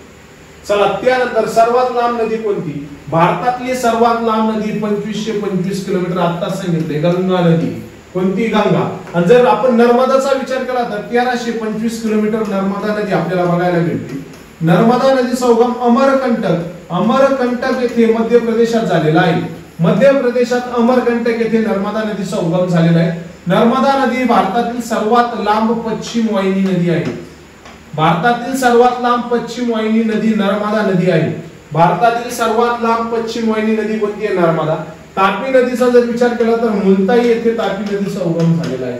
आणि महाराष्ट्रातील सर्वात लांब पश्चिम वाहिनी नदी आहे. महाराष्ट्रातील सर्वात लांब पश्चिम वाहिनी नदी आहे कोणती? तापी. आणि गोदावरीचा जर विचार केला तर महाराष्ट्रातील सर्वात मोठी नदी आहे. महाराष्ट्रातील सर्वात मोठी नदी गोदावरी आहे. ओके, तर आपलं उत्तर काय? भारताची सर्वात मोठी नदी कोणती? गंगा नदी म्हणून आपण तिला ओळखतो. भारताचा अर्थसंकल्प दरवर्षी 1 फेब्रुवारीला सादर केला जातो. भारताचा अर्थसंकल्प दरवर्षी कोणत्या तारखेला सादर केला जातो? 1 फेब्रुवारीला. अर्थसंकल्प सादर करताना 3 अर्थसंकल्प सादर करावे लागतात. एक मागील वर्षाची आकडेवारी, त्यानंतर चालू वर्षाची आकडेवारी आणि पुढील वर्षाची आकडेवारी, असे 3 पद्धतीने अर्थसंकल्प सादर केला जातो. अर्थसंकल्प हा वित्त मंत्र्याद्वारे सादर केला जातो. वित्तीय मंत्र्याद्वारे सादर केला जातो. अर्थसंकल्प भारताचा आर्थिक वर्ष आपण म्हणू. भारताचे फायनान्शियल इयर, आर्थिक वर्ष काय आहे? भारताचे आर्थिक वर्ष आहे 1 एप्रिल ते 31 मार्च. फायनान्शियल इयर आपण त्याला म्हणतो. 1 एप्रिल ते 31 मार्च हे भारताचे आर्थिक वर्ष आहे, हे लक्षात ठेवा. भारताचे नंदनवन म्हणून कोणाला ओळखतात? बघा, भारताचे नंदनवन काश्मीर आहे. भारताचे नंदनवन काश्मीर आहे. नंदनवन काय आहे? काश्मीर आहे. भारताचे नंदनवन काश्मीर आहे. भारताचे नंदनवन काय आहे? काश्मीर आहे. महाराष्ट्राचे नंदनवनाचा जर विचार केला तर महाराष्ट्राचे नंदनवन हे काय आहेत? महाबळेश्वर आहेत, सातारा जिल्ह्यात महाबळेश्वर आहे. महाराष्ट्राचे नंदनवन झाले. विदर्भाचे नंदनवन जर बघितले, विदर्भाचे नंदनवन म्हणून अमरावती जिल्ह्यात चिखलदरा थंड हवेचे ठिकाण आहे. आणि महाराष्ट्रात सर्वाधिक पाऊस बघितला, महाराष्ट्रात सर्वाधिक पाऊस अंबोलीला पडतो, सिंधुदुर्ग जिल्ह्यात अंबोली. भारतात सर्वाधिक पाऊस चेरापुंजीत पडतो. भारतात सर्वाधिक पाऊस चेरापुंजी येथे पडतो. चेरापुंजी, महाराष्ट्राची चेरापुंजी कोणाला म्हणतात? महाराष्ट्राची चेरापुंजी अंबोलीला म्हणतात. कोणाला? अंबोलीला महाराष्ट्राची चेरापुंजी म्हणतात. सर्वाधिक लोकसंख्या असणारे राज्य उत्तर प्रदेश आहे. 2011च्या जनगणनेनुसार भारताचा लोकसंख्येच्या बाबतीत दुसरा क्रमांक आहे. 17.50% लोकसंख्या भारतात आहे. क्षेत्रफळाच्या बाबतीत भारत 7वा होता. कितवा? 7वा होता. भारतामध्ये सर्वाधिक लोकसंख्या उत्तर प्रदेशात आहे. त्यानंतर 2 नंबरला लोकसंख्येच्या बाबतीत आपला महाराष्ट्र आहे. भारतामध्ये सर्वाधिक क्षेत्रफळ असणारे राज्य राजस्थान आहे. नंतर मध्य प्रदेश आहे आणि नंतर आपला महाराष्ट्राचा क्षेत्रफळाच्या बाबतीत क्रमांक आहे. क्षेत्रफळाने हे 3 राज्य भारतामध्ये आपल्याला बघायला भेटतात. भारतात सर्वाधिक क्षेत्रफळ असणार राजस्थान, तर सर्वात कमी क्षेत्रफळ गोवा या राज्याचं आहे. तर भारतामध्ये सर्वात कमी लोकसंख्या सिक्कीम मध्ये आढळते. भारतामध्ये सर्वात कमी लोकसंख्या कुठे आढळते? सिक्कीम. महाराष्ट्रामध्ये जर सर्वाधिक लोकसंख्येचा विचार केला तर महाराष्ट्रामध्ये सर्वाधिक लोकसंख्या पुणे या जिल्ह्यात आढळते. भारतामध्ये सर्वाधिक एससी कॅटेगरीची अनुसूचित जाती भारतात सर्वाधिक यूपी मध्ये आहे, तर महाराष्ट्रात सर्वाधिक अनुसूचित जाती पुण्यामध्ये आहे. एसटी कॅटेगरी अनुसूचित जमाती भारतामध्ये सर्वाधिक अनुसूचित जमाती एमपी मध्ये आहे, तर महाराष्ट्राचा विचार केला तर नाशिक जिल्ह्यात सर्वाधिक अनुसूचित जमाती महाराष्ट्रात आहे. ओके, त्यानंतरला जर आपण 100% आदिवासींचा जिल्हा बघितला, 100% आदिवासींचा जिल्हा म्हणून आपण नंदुरबार या जिल्ह्याकडे बघतो. कोणाकडे बघतो? नंदुरबार या जिल्ह्याकडे बघतो. हे महत्त्वाचे मुद्दे लक्षात ठेवा. भारताचे एकता एकात्मता व अखंडता यांचे प्रतीक राष्ट्रपती यांना ओळखतो. भारताच्या संविधानाच्या कलम 53 मधील उपकलमात ही तरतूद आहे. भारताची एकता एकात्मता व अखंडता यांचे प्रतीक राष्ट्रपती आहेत. भारताच्या 3 संरक्षण दलाचे सरसेनापती राष्ट्रपती आहेत. राष्ट्रपती हे पद भारताने ब्रिटनकडून घेतलेले आहे. भारताच्या संविधानाच्या कलम 52 मध्ये राष्ट्रपती आहे. भारताचे सध्याचे राष्ट्रपती द्रौपदीताई मुर्मू आहेत, तर त्या भारताच्या दुसऱ्या महिला राष्ट्रपती आहेत. पहिले आदिवासी राष्ट्रपती आहेत. भारताच्या पहिल्या महिला राष्ट्रपती आपल्याला माहिती प्रतिभाताई पाटील महाराष्ट्राच्या कन्या आहेत. भारताचे पहिले दलित राष्ट्रपती कोण? हा क्वेश्चन तुमच्यासाठी आहे लेकराव. भारताचे सर्वात तरुण राष्ट्रपती कोण हे सुद्धा शोधा. भारताचे पहिले शास्त्रज्ञ राष्ट्रपती कोण? आपल्याला माहिती डॉक्टर एपीजे अब्दुल कलाम. भारताचे पहिले राष्ट्रपती डॉक्टर राजेंद्र प्रसाद. सर्वाधिक काळ राष्ट्रपती, 2दा निवडून आलेली व्यक्ती. त्यानंतर जेवण, भोजन, झोप, निद्रा. झोप काय आहे? निद्रा. ऑप्शन क्रमांक 4. 27, 23, 22, 16, 17, 9, 35, 25, 29 क्वेश्चन. 27 आणि 23 यामधला फरक काढा. 27, 23 यामध्ये 4चा फरक आहे. 22, 16 यामध्ये फरक काढा. 22, 16 मध्ये 6चा फरक आहे. 17, 9 यामध्ये फरक काढा. 17, 9 मध्ये 8चा फरक आहे. 25, 35 मध्ये फरक काढा 10चा. आणि 29 पुढे काय 12चा फरक राहणार, म्हणजे 29 मधून 12 वजा करायचे, म्हणजे विषम संख्यांचा फरक आहे. 29 मधून 12 वजा केले, वजा करायचे तुम्ही प्लस करून ठेवू शकता. वजा केले तिथं आले 7, तिथं आला 1, किती राहिले 17. ऑप्शन क्रमांक 4. ओके, अशा मध्ये एकदम सोपा होता. एका संख्येचे एकास 3 भागा 120 आहे, तर त्या संख्येचे 2 भाग किती? टक्केवारीवर क्वेश्चन आहे, घाबरून जायचं काम नाही. एका संख्येच्या एकास 3 हा भाग किती आहे? 120 आहे, तर त्या संख्येच्या 2/9 हा भाग काय आहे? क्वेश्चन मार्क किंवा एक्स आहे. आता काय करायचं बघा, एकास 3 हा भाग किती आहे? 120 आहे. मग काय करायचं? एकास 3 आणि 1. एकास 3 म्हणजे 1 किती? 120 आहे. 1 बरोबर 120, तर 3 बरोबर 1 तिरका गुणाकार. 120 गुणाकारात 3 भागाकारात 1. चला 0 3 गुणे 6 3 1 3 1 3 360, म्हणजे ती संख्या 360 आहे. ती संख्या किती आहे? 360 आहे. जर ती संख्या 360 असेल म्हणजे आपल्याला 9 बरोबर किती मानायचे? 360 मानायचे, तर 2 बरोबर 1 मानायचे, फक्त तिरका गुणाकार करायचा. 2 गुणाकारामध्ये 360, भागाकारामध्ये 9. 9 1 9 9 चौक 36. 40 गुणाकारात 2 किती आले? 80. ऑप्शन क्रमांक 1. एकदम सोपं आहे. कसं सोडवलं तिकडे लक्ष द्या. नसेल कळलं व्हिडिओ परत रील बघा. ओके, एकदम सोपा क्वेश्चन होता. त्यानंतर पुढचा क्वेश्चन आहे, मालती स्वतः जवळ 2000 रुपये 5% दराने 5 वर्षासाठी व्याजाने दिली, तर तिला 5 वर्षानंतर किती व्याज मिळेल? आता असा क्वेश्चन विचारल्यानंतर आपल्याला व्याज काय मानायचे? ते सरळ व्याजच मानावं लागेल. काही उल्लेख केला नसेल तर डायरेक्ट सरळ व्याज मानायचं. मालतीने 2000 रुपये 5% दराने दिले. 2000 रुपये किती टक्के दराने दिले? 5% दराने दिले, तर तिला 5 वर्षाने किती व्याज मिळते? चला मग 2000 रुपयावरती सर्वात आपल्याला सरळ व्याज काढायचं सूत्र काय? मुद्दल भागाकारामध्ये 100, गुणाकारामध्ये दर, गुणाकारामध्ये वर्ष. हे आपलं सरळ व्याज काढायचं सूत्र आहे. मुद्दल भागाकारात 100, गुणाकारात दर, गुणाकारात वर्ष. मुद्दल किती आहे? 2000. भागाकारात किती? 100. काय काढायचं सूत्र आहे? सरळ व्याज बरोबर सरळ व्याज. ओके, 2000 भागाकारात 100, गुणाकारात दर किती आहे? 5, गुणाकारात वर्ष किती आहे? 5. चला हे 2 2 शून्य कट झाले. 20 गुणाकारात 5, गुणाकारात 5. 20 पंचे 100, 100 पाचे 500, किती उत्तर आलं? 500. ऑप्शन क्रमांक 1. एकदम सोपं आहे. सरळ व्याज कसं काढायचं ते सूत्र तुमच्या लक्षात आलं. चक्रवाढ व्याज काढायला वेगवेगळ्या पद्धतीत ते पुढला क्वेश्चन काय बघा. सुरेश गीताचा भाऊ आहे, गीता लताची मावशी आहे, लता पुष्पाची बहीण आहे, तर सुरेश व पुष्पाचे नाते काय? चला सुरेश गीताचा भाऊ आहे, इथे आपण सुरेश लिहिला, सुरेश इथं कोण लिहिला? गीता लिहिला. सुरेश गीता यांचं नातं काय? बहीण भाऊ. सुरेश हा गीताचा काय आहे? भाऊ आहे. ओके, त्यानंतर पुढला सेंटेन्स काय? गीता लताची मावशी आहे. गीता लताची मावशी आहे. लताची मावशी आहे. मावशी म्हणजे लता ही गीताच्या बहिणीची मुलगी आहे. लता ही कोण आहे? गीताच्या बहिणीची मुलगी आहे. लता पुष्पाची बहीण आहे. लताला अजून एक बहीण आहे. लताला अजून एक बहीण आहे, तिचं नाव काय? पुष्पा. लताला अजून एक बहीण आहे, तिचं नाव काय? पुष्पा. यांचं नातं काय? बहिणी बहिणी. आम्ही दोघी बहिणी बहिणी, शाळानेचे काय? हा दाणे खाई. बहिणी आहेत. त्यानंतर सुरेश व पुष्पाचे नाते काय बघा. लता ही गीताची मावशी आहे. लताची मावशी गीता आहे. लताची मावशी कोणी? गीता.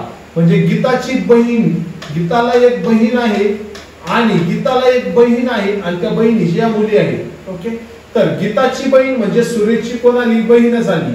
आणि सुरेशच्या बहिणीची मुलगी कोण आहे? पुष्पा आहे. म्हणजे सुरेशची पुष्पा कोण झाली? बाची झाली. म्हणजे मामा बाची हे उत्तर आहे आपल्या इथं. काय? मामा बाची. ऑप्शन क्रमांक 3. खालीलपैकी कोणता रक्त सर्व काही रक्तगट म्हणून ओळखला जातो? ए मायनस, ए बी मायनस. सर्व काही सर्वांचं रक्त घेतो. ए ओ मायनस सर्वांना देतो. ए बी सर्वांचं घेतो. ओके, ए बी मायनस कोणाचे रक्त त्याला सांगतो. सर्वाधिक हिमोग्लोबिन कोणत्या घटकात आढळतात? आता रक्तांचे 3 प्रकार आहेत. 1 आरबीसी, 2 डब्ल्यूबीसी, डब्ल्यूबीसी आणि 3 रक्तपटिका.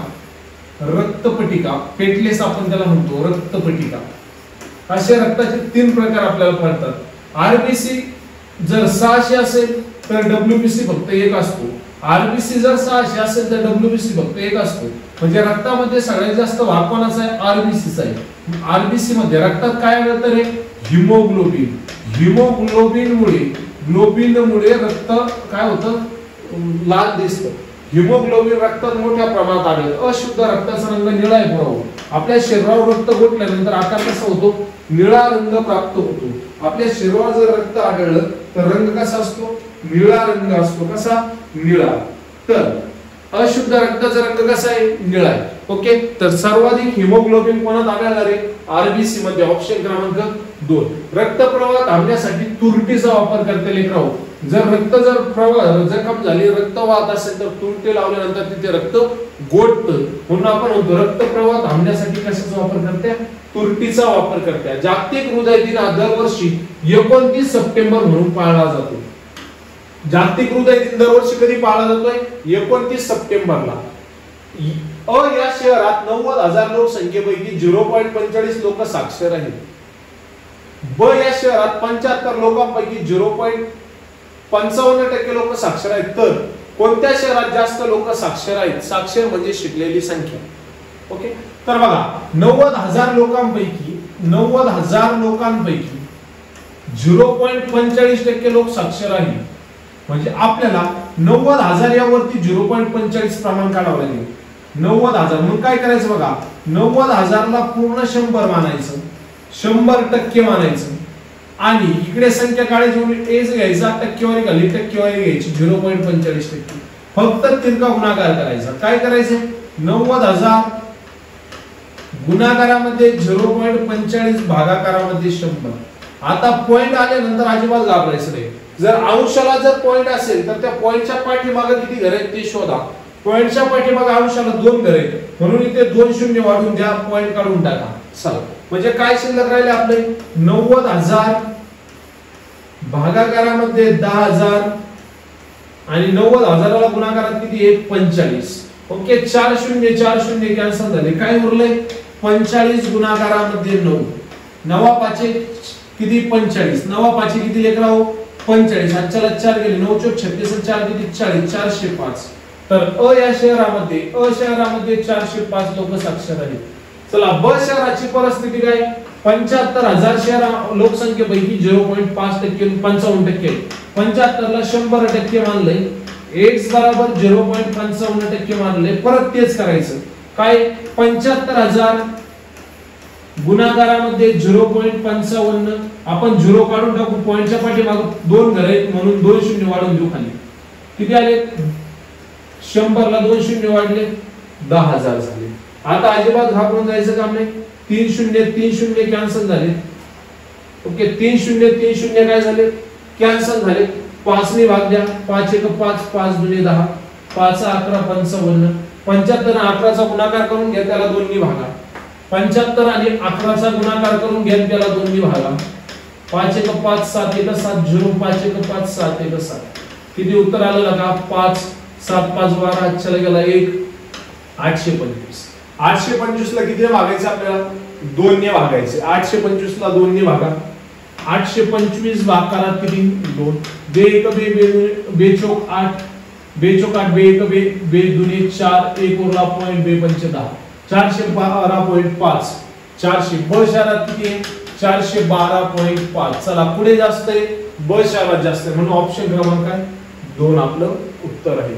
चला, कोणता अंक सर्वात मोठा आहे? आता नेहमी लक्षात ठेवा, पॉइंटच्या जवळ जर पॉइंटच्या पाठीमागे कमी घर जे असतील तो अंक सर्वात मोठा. पॉइंटच्या पाठीमागे कमी घर जर असेल तर तो अंक सर्वात मोठा. पॉइंटच्या पाठीमागे जर जास्त घर असेल 0.005 तर हा अंक सर्वात छोटा. जेवढा अंक पाठीमागे जाईल पॉइंटच्या तेवढा छोटा, जेवढा अंक पॉइंटच्या जवळ येईल तेवढा मोठा. म्हणून पॉइंटच्या सर्वात जवळचा अंक कोणता आहे? 0.5. चला, त्यानंतर सीता आणि महेश एका व्यवसायात अनुक्रमे 15,000 रुपये व 20,000 रुपये गुंतवतात. त्यांना 16,000 रुपये नफा झाला तर सीताचा नफा किती? एकदम सोपा क्वेश्चन आहे. नफा तोट्यावर क्वेश्चन आहे, त्यांचं आपल्याला प्रमाण काढावं लागेल. नफा तोटा यावरती क्वेश्चन आहे, त्यांचं प्रमाण काढावं लागेल. आधी मला सांगा, आपल्याकडे व्यक्ती कोण आहे? 2 आहे. पहिला कोण आहे? सीता. पहिली व्यक्ती आहे सीता, दुसरी व्यक्ती कोण आहे महेश. सीता आणि महेश असे दोन व्यक्ती आपल्याकडे इकडे आहेत. महेशी आहेत किंवा आपण महेश घेऊ फक्त. सीताने किती गुंतवले आपण गृहीत धरू 15,000. महेशने किती गुंतवले 25,000. ओके, यांचं प्रमाण काढून घ्यायचं. प्रमाण काढायचे, सारखे शून्य कट केले. काय प्रमाण आलं 15 25. याला भाग जातोय 5 ने भाग द्या. 5 3 15 5 5 25. म्हणजे त्यांचं गुंतवणुकीचं प्रमाण आहे 3/5. नफ्याचा वाटा पण काय राहणार 3/5. म्हणजे काय करायचंय 16,000 भागाकारामध्ये आपल्याला काय करायचं, नफा काढायचं. सूत्र पाहिलं आपण, एकूण नफा भागाकारात प्रमाणांची बेरीज गुणाकारात ज्याचा नफा काढायचा त्याचं प्रमाण. प्रमाणांची बेरीज किती आहे 8. गुणाकारात कोणाचं काढायचंय सीताचं प्रमाण किती आहे 3. चला 8 1 8 8 1 8 8 दुने 16 किती आले 2000. 2000 गुणाकारात 3 बरोबर किती झाले 6000. तर सीताबाईला किती भेटले 6000 रुपये नफा भेटला. किती 6000 रुपये नफा भेटला. चला पुढे, एक माणूस दिवसाला 10 ते 20 किलो इतका श्वास घेतो. लेकराव लक्षात घ्या, एक माणूस दिवसाला 10 ते 20 किलो श्वास घेतो. किती 10 ते 20 किलो, ते लक्षात ठेवा. संतोष मनोहर व जे यांच्या वयाची बेरीज 75 वर्ष आहे. 5 वर्षानंतर त्यांच्या वयाचे प्रमाण 4 5 3 6 असेल. 4 5 6 असेल तर मनोहरचे आजचे वय काय. एकदम सोपा क्वेश्चन आहे. क्वेश्चन नीट बारीक वाचायचा. आपल्याकडे व्यक्ती किती आहेत 3. संतोष मनोहर आणि जय 3 व्यक्ती आपण इथे लिहून ठेवली. एक आहे संतोष. 3 व्यक्ती कोण आहेत आपल्याकडे, एक संतोष आहे, दुसरा कोण आहे मनोहर आहे. मनोहर सुर्वे नाही रे. 3 नंबरला कोण आहे जय आहे. हे 3 व्यक्ती आपल्याकडे आहेत. चला यांचं प्रमाण कधीच दिलंय 5 वर्षानंतर त्यांच्या वयाचे प्रमाण दिले 4 5 6. कधी दिले 5 वर्षानंतर 4 5 6. म्हणजे संतोष 4 वर्षाचा, मनोहर 5 वर्षाचा, जय 6 वर्षाचा असं आपण म्हणू शकतो. किंवा संतोष 4च्या पटीत, मनोहर 5च्या पटीत, जय 6च्या पटीत. आणि त्यांच्या आजच्या वयाची बेरीज किती आहे 75. आजच्या वयाची बेरीज किती आहे 75. प्रमाण कधी दिले 5 वर्षानंतरच दिले. मग आता 5 वर्षानंतरच मनोहर 5 वर्षाने मोठा होईल, संतोष 5 वर्षाने मोठा होईल, जय 5 वर्षानंतर 5 वर्षाने मोठा होईल. म्हणजे 5 3 15. म्हणजे तिघांची 5 वर्षानंतर तिघांच्या वयाची बेरीज किती वाढेल 15 वर्ष वाढेल. 75 मध्ये 15 मिळवा. 75 मध्ये 15 मिळवले 90 वर्ष.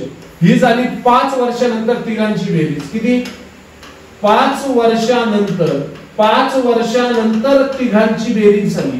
तिघांच्या वयांची बेरीज, वयाची बेरीज झाली किती 90. आता आपल्याला काय विचारले तर मनोहरचे आजचे वय काढायचे. चला आता वयाची एकूण बेरीज 90 वर्ष. भागाकारामध्ये प्रमाणांची एकूण बेरीज किती झाली 15. गुणाकारामध्ये मनोहरचे प्रमाण किती आहे, मनोहरचे प्रमाण आहे 5. मनोहरचे प्रमाण किती येते 5. चला भाग द्या. 5 1 5 5 3 15 3 1 3 3 3 9 30 वर्ष. तर 5 वर्षानंतर मनोहरचे वय किती असेल 30 वर्ष असेल.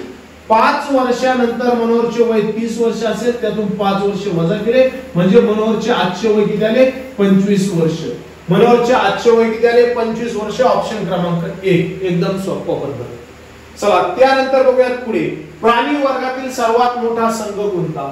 संघ आर्थ्रोपोडा हा प्राणी वर्गातील सर्वात मोठा संघ असून त्यात किडे माकोडे आपल्याला बघायला भेटतात. कोणत्या राज्याने 1 स्कूल 1 IS योजना सुरू केलेली आहे. केरळ राज्याने लेकरा 1 स्कूल 1 IS योजना सुरू केलेली आहे. एका शाळेतून एक कलेक्टर बनला पाहिजे अशी त्यांची योजना आहे.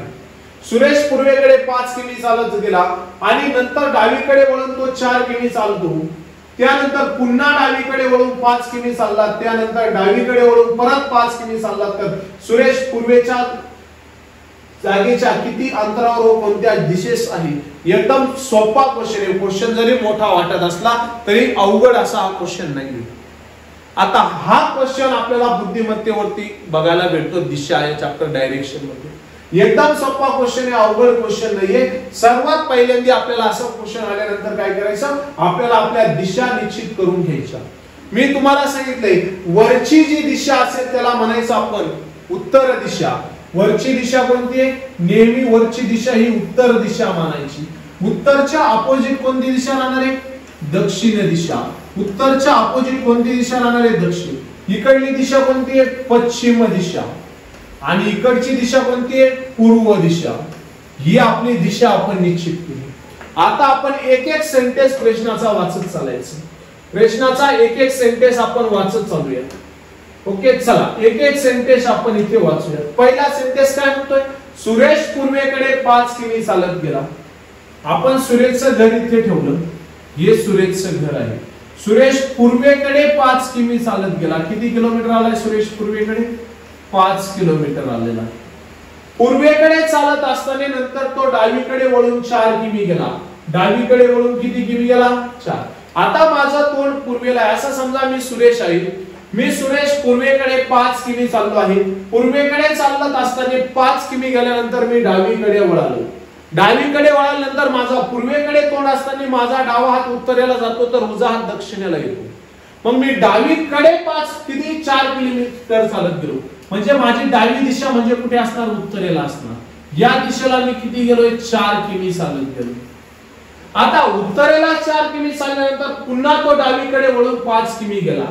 पुन्हा तो डावीकडे वळून किती गेला? 5 किमी. आता माझं तोंड उत्तरेला आहे. उत्तरेला चालत असताना माझा उजवा हात पूर्वेला आहे आणि डावा हात पश्चिमेला आहे. म्हणजे मी उत्तरेला चालत असताना डावीकडे वळून परत 5 किमी चाललो. म्हणजे मी डावीकडे वळालो. म्हणजे मी पुढे वळालो पश्चिमेकडे वळालो. डावीकडे वळालो म्हणजे पुढे वळालो पश्चिमेकडे वळालो. चला पश्चिमेकडे किती किलोमीटर आलो? 5 किलोमीटर आलो. पश्चिमेकडे किती आलो? 5 किलोमीटर आलो. तर सुरेश पूर्वेच्या बघा पश्चिमेकडे वळून डावीकडे वळून पुन्हा किती आलो? 5 किलोमीटर चाललो. त्यानंतर परत तो डावीकडे वळाला. पुढे काय म्हणताय? त्यानंतर तो परत डावीकडे वळून तो परत 5 किमी चालला. आता पश्चिमेकडे चाललो होतो. माझं तोंड पश्चिमेकडे होतं. पश्चिमेकडे चालत असताना उजवा हात उत्तरेला गेला, डावा हात दक्षिणेला गेला. आता माझं तोंड पश्चिमेला असताना मी डावीकडे वळलो म्हणजे दक्षिणेला वळालो. दक्षिणेला वळून मी किती आलो? 5 किमी आलो. दक्षिणेला वळून मी परत 5 किमी आलो. ओके, दक्षिणेला वळून परत किती आलो? 5 किलोमीटर आलो. दक्षिणेला वळून किती आलो? 5 किमी आलो. तर सुरेश पूर्वीच्या जागेच्या किती अंतरावर व कोणत्या दिशेस आहे? आता बघा पूर्वीचं त्याचे घर इथं होतं. ओके, तर इथून तो या दिशेला आहे. म्हणजे ही दिशा कोणती आहे? दक्षिण आहे. तो दक्षिण दिशेला आहे, फिक्स आहे. आता तो किती लांब आहे हे महत्त्वाचं आहे. बघा तो इथून तर इथपर्यंत गेला तेव्हा त्याचा अंतर किती किलोमीटर होतं? 4 किलोमीटर. म्हणजे त्याच्या सोमारची बाजू सुद्धा किती किलोमीटर आहे? 4 किलोमीटर आहे. आणि इथून अ या ठिकाणापासून ब हे ठिकाण म्हणू आपण. अ या ठिकाणापासून ब हे ठिकाणाचं पूर्ण अंतर किती आहे? 5 किलोमीटर आहे. 5 मधील अ याला आपण क म्हणू त्याच्या घराला. अ पासून क पर्यंतचं अंतर किती? फक्त 4 किमी आहे. म्हणजे 5 मधून 4 किमी वजा झालं तर तो फक्त इथून तर इथपर्यंतचं अंतर किती किमी राहणार? 1 किलोमीटर राहणार. म्हणजे तो किती किलोमीटर? आता फक्त 1 किलोमीटर आहे. 1 किलोमीटर दक्षिणेला आहे. ऑप्शन क्रमांक 4. 1 किलोमीटर कुठे आहे? दक्षिणेला आहे. ऑप्शन क्रमांक 4. एकदम सोपा क्वेश्चन असतो. चला त्यानंतर बघूयात पुढचा क्वेश्चन. एका संख्येचे 15% जर 150 असेल तर ती संख्या कोणती? एका संख्येचे 15% 150 असेल तर ती संख्या कोणती? 15% बराबर 150 तर ती संख्या काढायची म्हणून तिला 100% मानू. बराबर इकडे x मानू. फक्त तिरका गुणाकार करू. फक्त काय करू नका? तिरका गुणाकार करूया. चला करूया तिरका गुणाकार. काय? 100 गुणाकारामध्ये 150 भागाकारामध्ये 15. 15 × 15 15 × 15 10. 100 गुणाकारात 10 बराबर किती झाले? 1000. ऑप्शन क्रमांक 1. एकदम सोपा क्वेश्चन होता. चला बुद्धिमत्तेचा क्वेश्चन आहे. एबीसीडी वरती क्वेश्चन आहे. पहिल्यांदा आपण एबीसीडी लिहून घेऊ.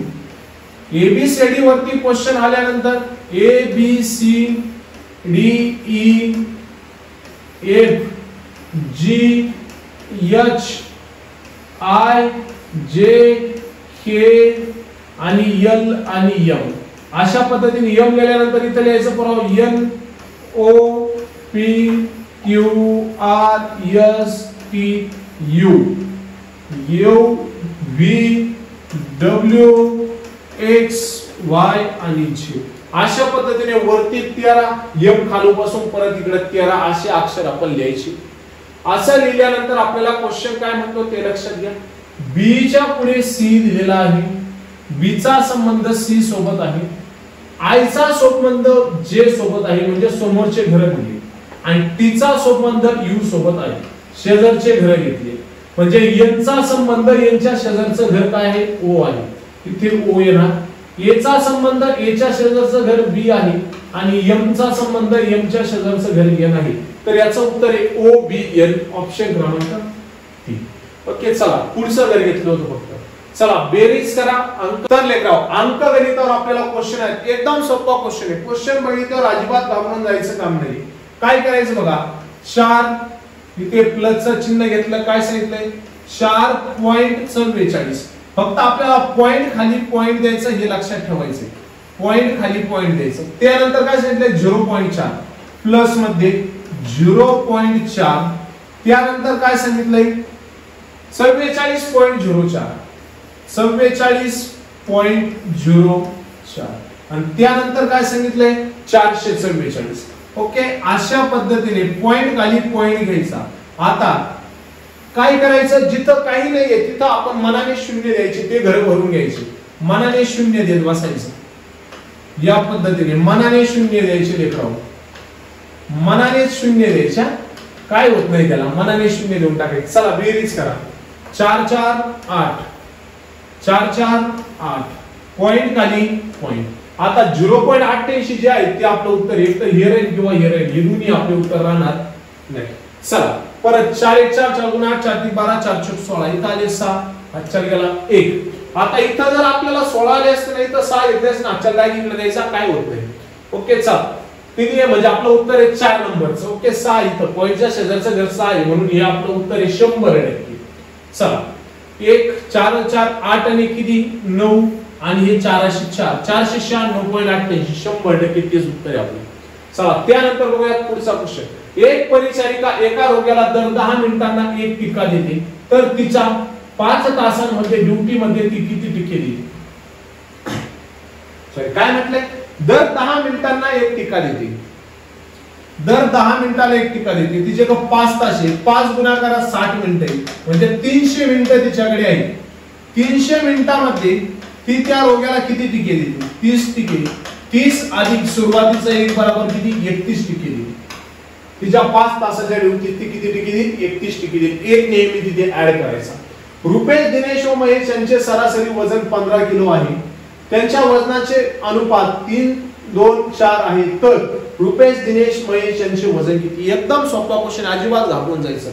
काय करायचं, त्यांच्या तिघांचे सरासरी वजन किती आहे? 15. व्यक्ती किती आहे? 3, म्हणून त्यांच्या तिघांच्या वजनाची बेरीज किती आहे? 45. तिघांच्या वजनाची बेरीज 45 आहे. ऑप्शनची बेरीज करायची, जिथे 45 उत्तर येईल ते आपलं उत्तर. चला 10 आणि 15 किती? 25. 25 आणि 20 किती? 45. 20 आणि 15 किती? 35. 35 आणि 10 किती? 45. ओके, येते किती येते? येते येणारच नाही. इथे 20 आणि 45 आणि किती? 55. हे येणार नाही, म्हणजे या दोन्ही पैकी आपले एक उत्तर आहे, म्हणजे आपल्याला सोडवाच लागेल. चला काय करायचंय, 45 भागाकारामध्ये सगळ्या प्रमाणांची बेरीज, सगळ्या प्रमाणांची बेरीज म्हणजे आपल्याला तिघांचं पाडायचं. आपल्याला रुपेशला ए मानू, दिनेशला बी मानू आणि महेशला सी मानू. चला ए बरोबर सर्व वजन भागाकारात प्रमाणांची बेरीज किती आहे? 7 आणि 9. गुणाकारामध्ये ए चं प्रमाण 2, बी बरोबर 45 भागाकारात 9 गुणाकारात 3, आणि सी बरोबर 45 भागाकारात 9 गुणाकारात किती? 4. सी म्हणजे कोण?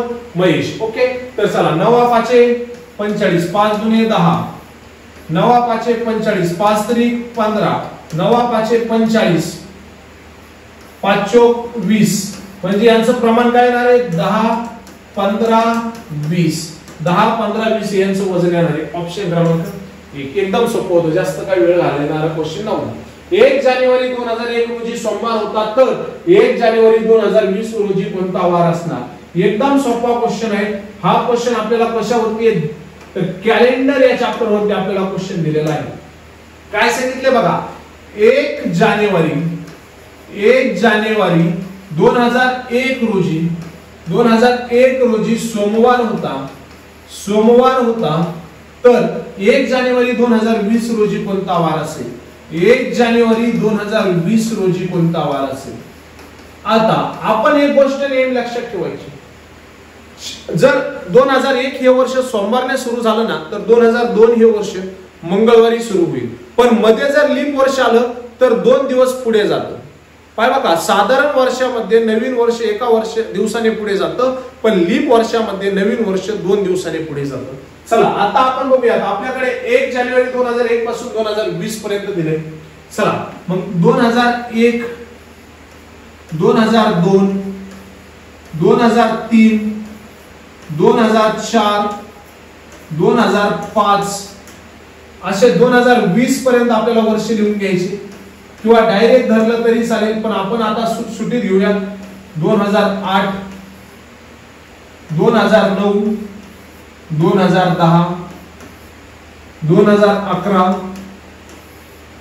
इथे वरती घेतो थोडं, 2011, 2012, 2013, 2014, 2015, 2016, इकडे घेतो 2017, 2018, 2019 आणि 1 जानेवारी 2020. इथे आपण सुटसुटीत देऊया 1 जानेवारी 2020. ओके चल, तर बघा आता कुठे काय लीप वर्ष. आता मी तुम्हाला सांगितले काय करायचं आपल्याला. जर लीप वर्ष असेल तर 2 दिवसाने पुढे जायचं, साधारण वर्ष असेल तर 1 वर्षाने पुढे जायचं. चला 1 जानेवारीला कोणता वार होता? सोमवार. 1 जानेवारी 2001 ला सोमवार होता. 2002 ला मंगळवार राहणार. मंगळवार राहणार. 2002 ही लीप वर्ष नाहीये. 2004 ही लीप वर्ष आहे. 2003 ला कोणता वार राहणार? सोमवार, मंगळवार, बुधवार राहणार. बुधवार राहणार. 2004 ला 1 जानेवारी 2004 ला गुरुवार राहणार. गुरुवार राहणार. आता 1 जानेवारी 2004 ला गुरुवार राहणार. 1 जानेवारी 2005 ला 2 दिवस पुढे जाणार.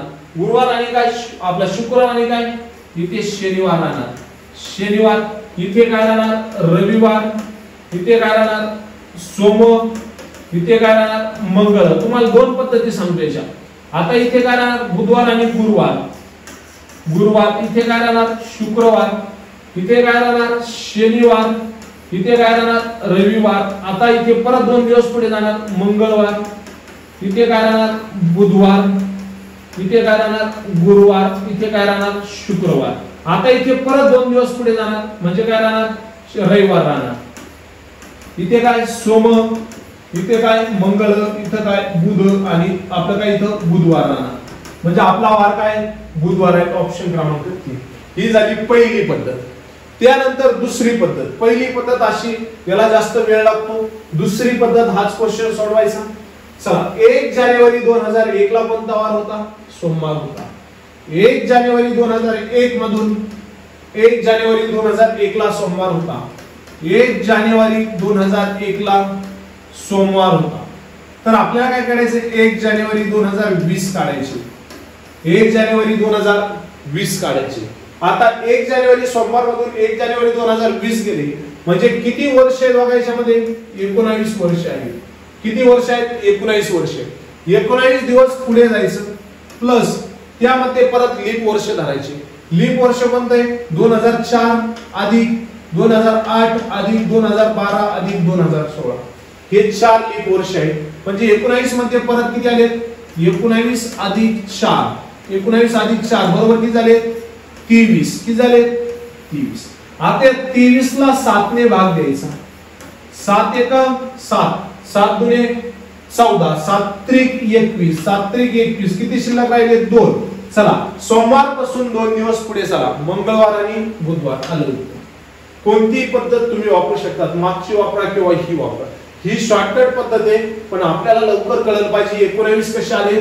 2001 मधून 2020 वजा झाले. 2020 वजा 2001. चला इथे राहिले 1. इथे झाले 10. 10 तून 1 गेला 9. 81 100 किती झाले? 19. आणि लीप वर्ष 4 त्याच्यात ऍड केले. चला त्यानंतर बघूयात पुढचा क्वेश्चन. एक बस 240 किलोमीटर अंतर 480 मिनिटात जाते, तर बस 120 मिनिटात किती अंतर जाईल? अंतर आपल्याला मीटर मध्ये दिलेलं आहे. ओके, मग आता हे 240 किलोमीटर आपल्याला मीटर मध्ये कन्वर्ट करावं लागेल. एक बस 240 किलोमीटर अंतर 480 मिनिटात जाते.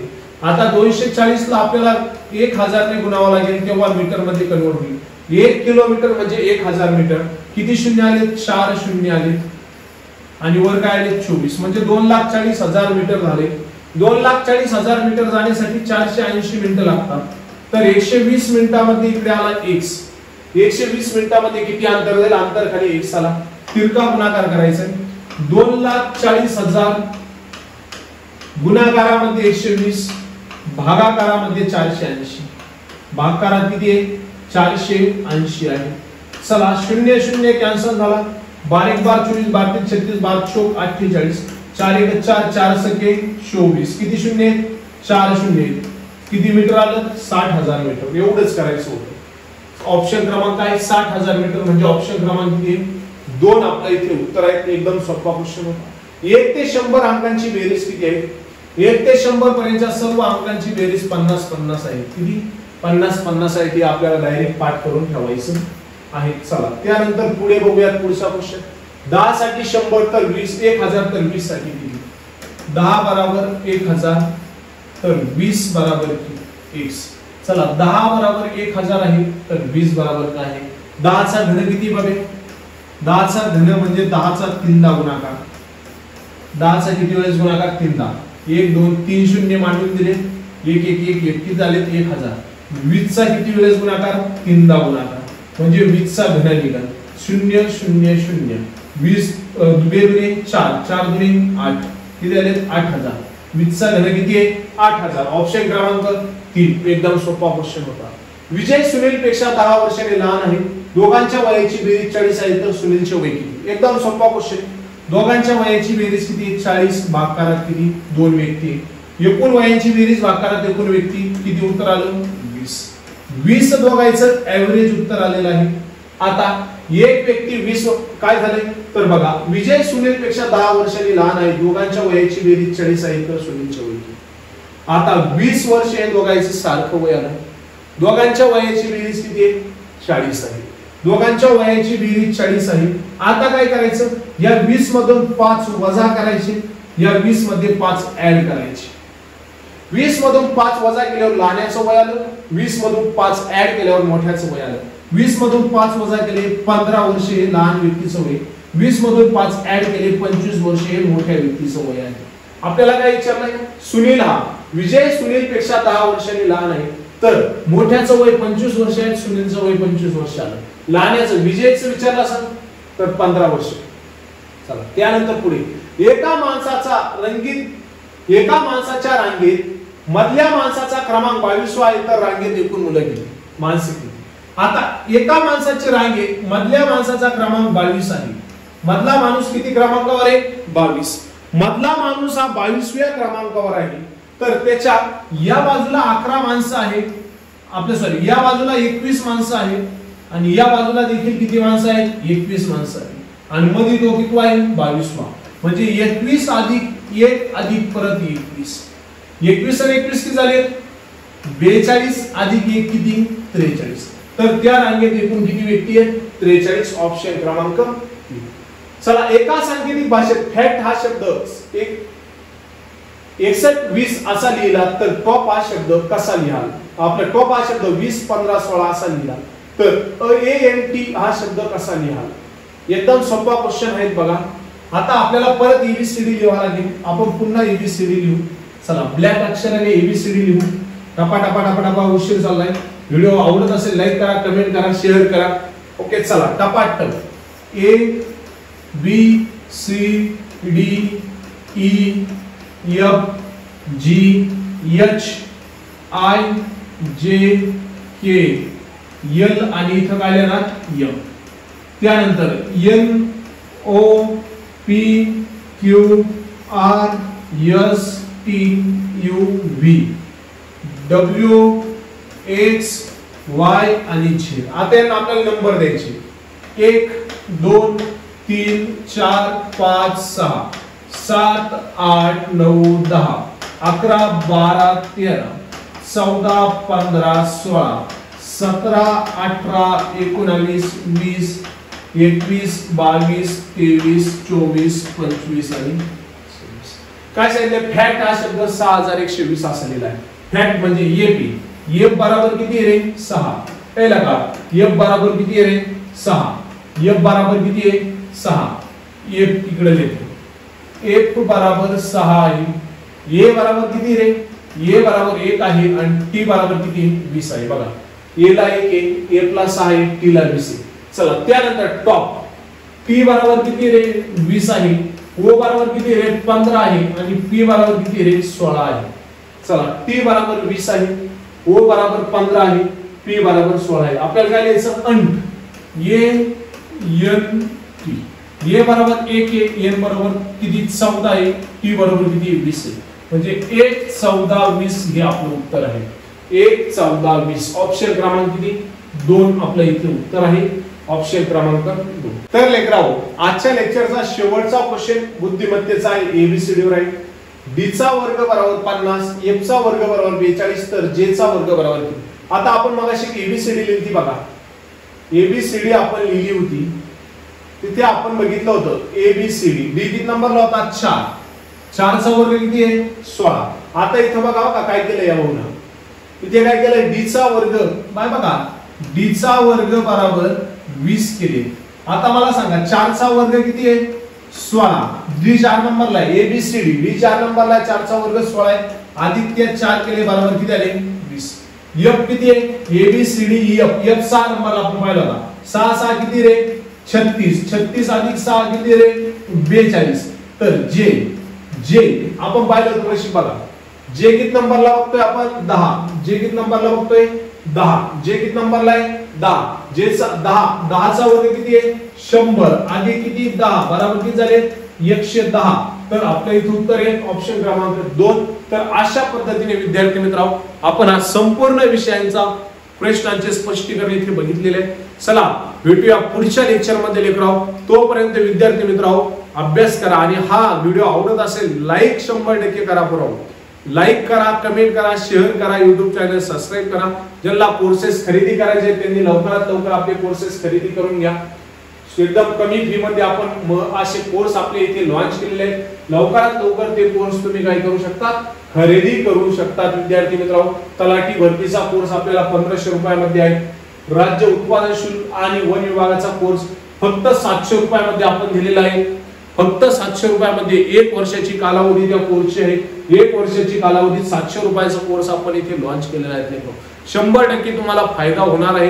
ते कोर्स तुम्ही खरेदी करा. चला भेटूया पुढच्या लेक्चर मध्ये. तोपर्यंत अभ्यास करा. थँक्यू.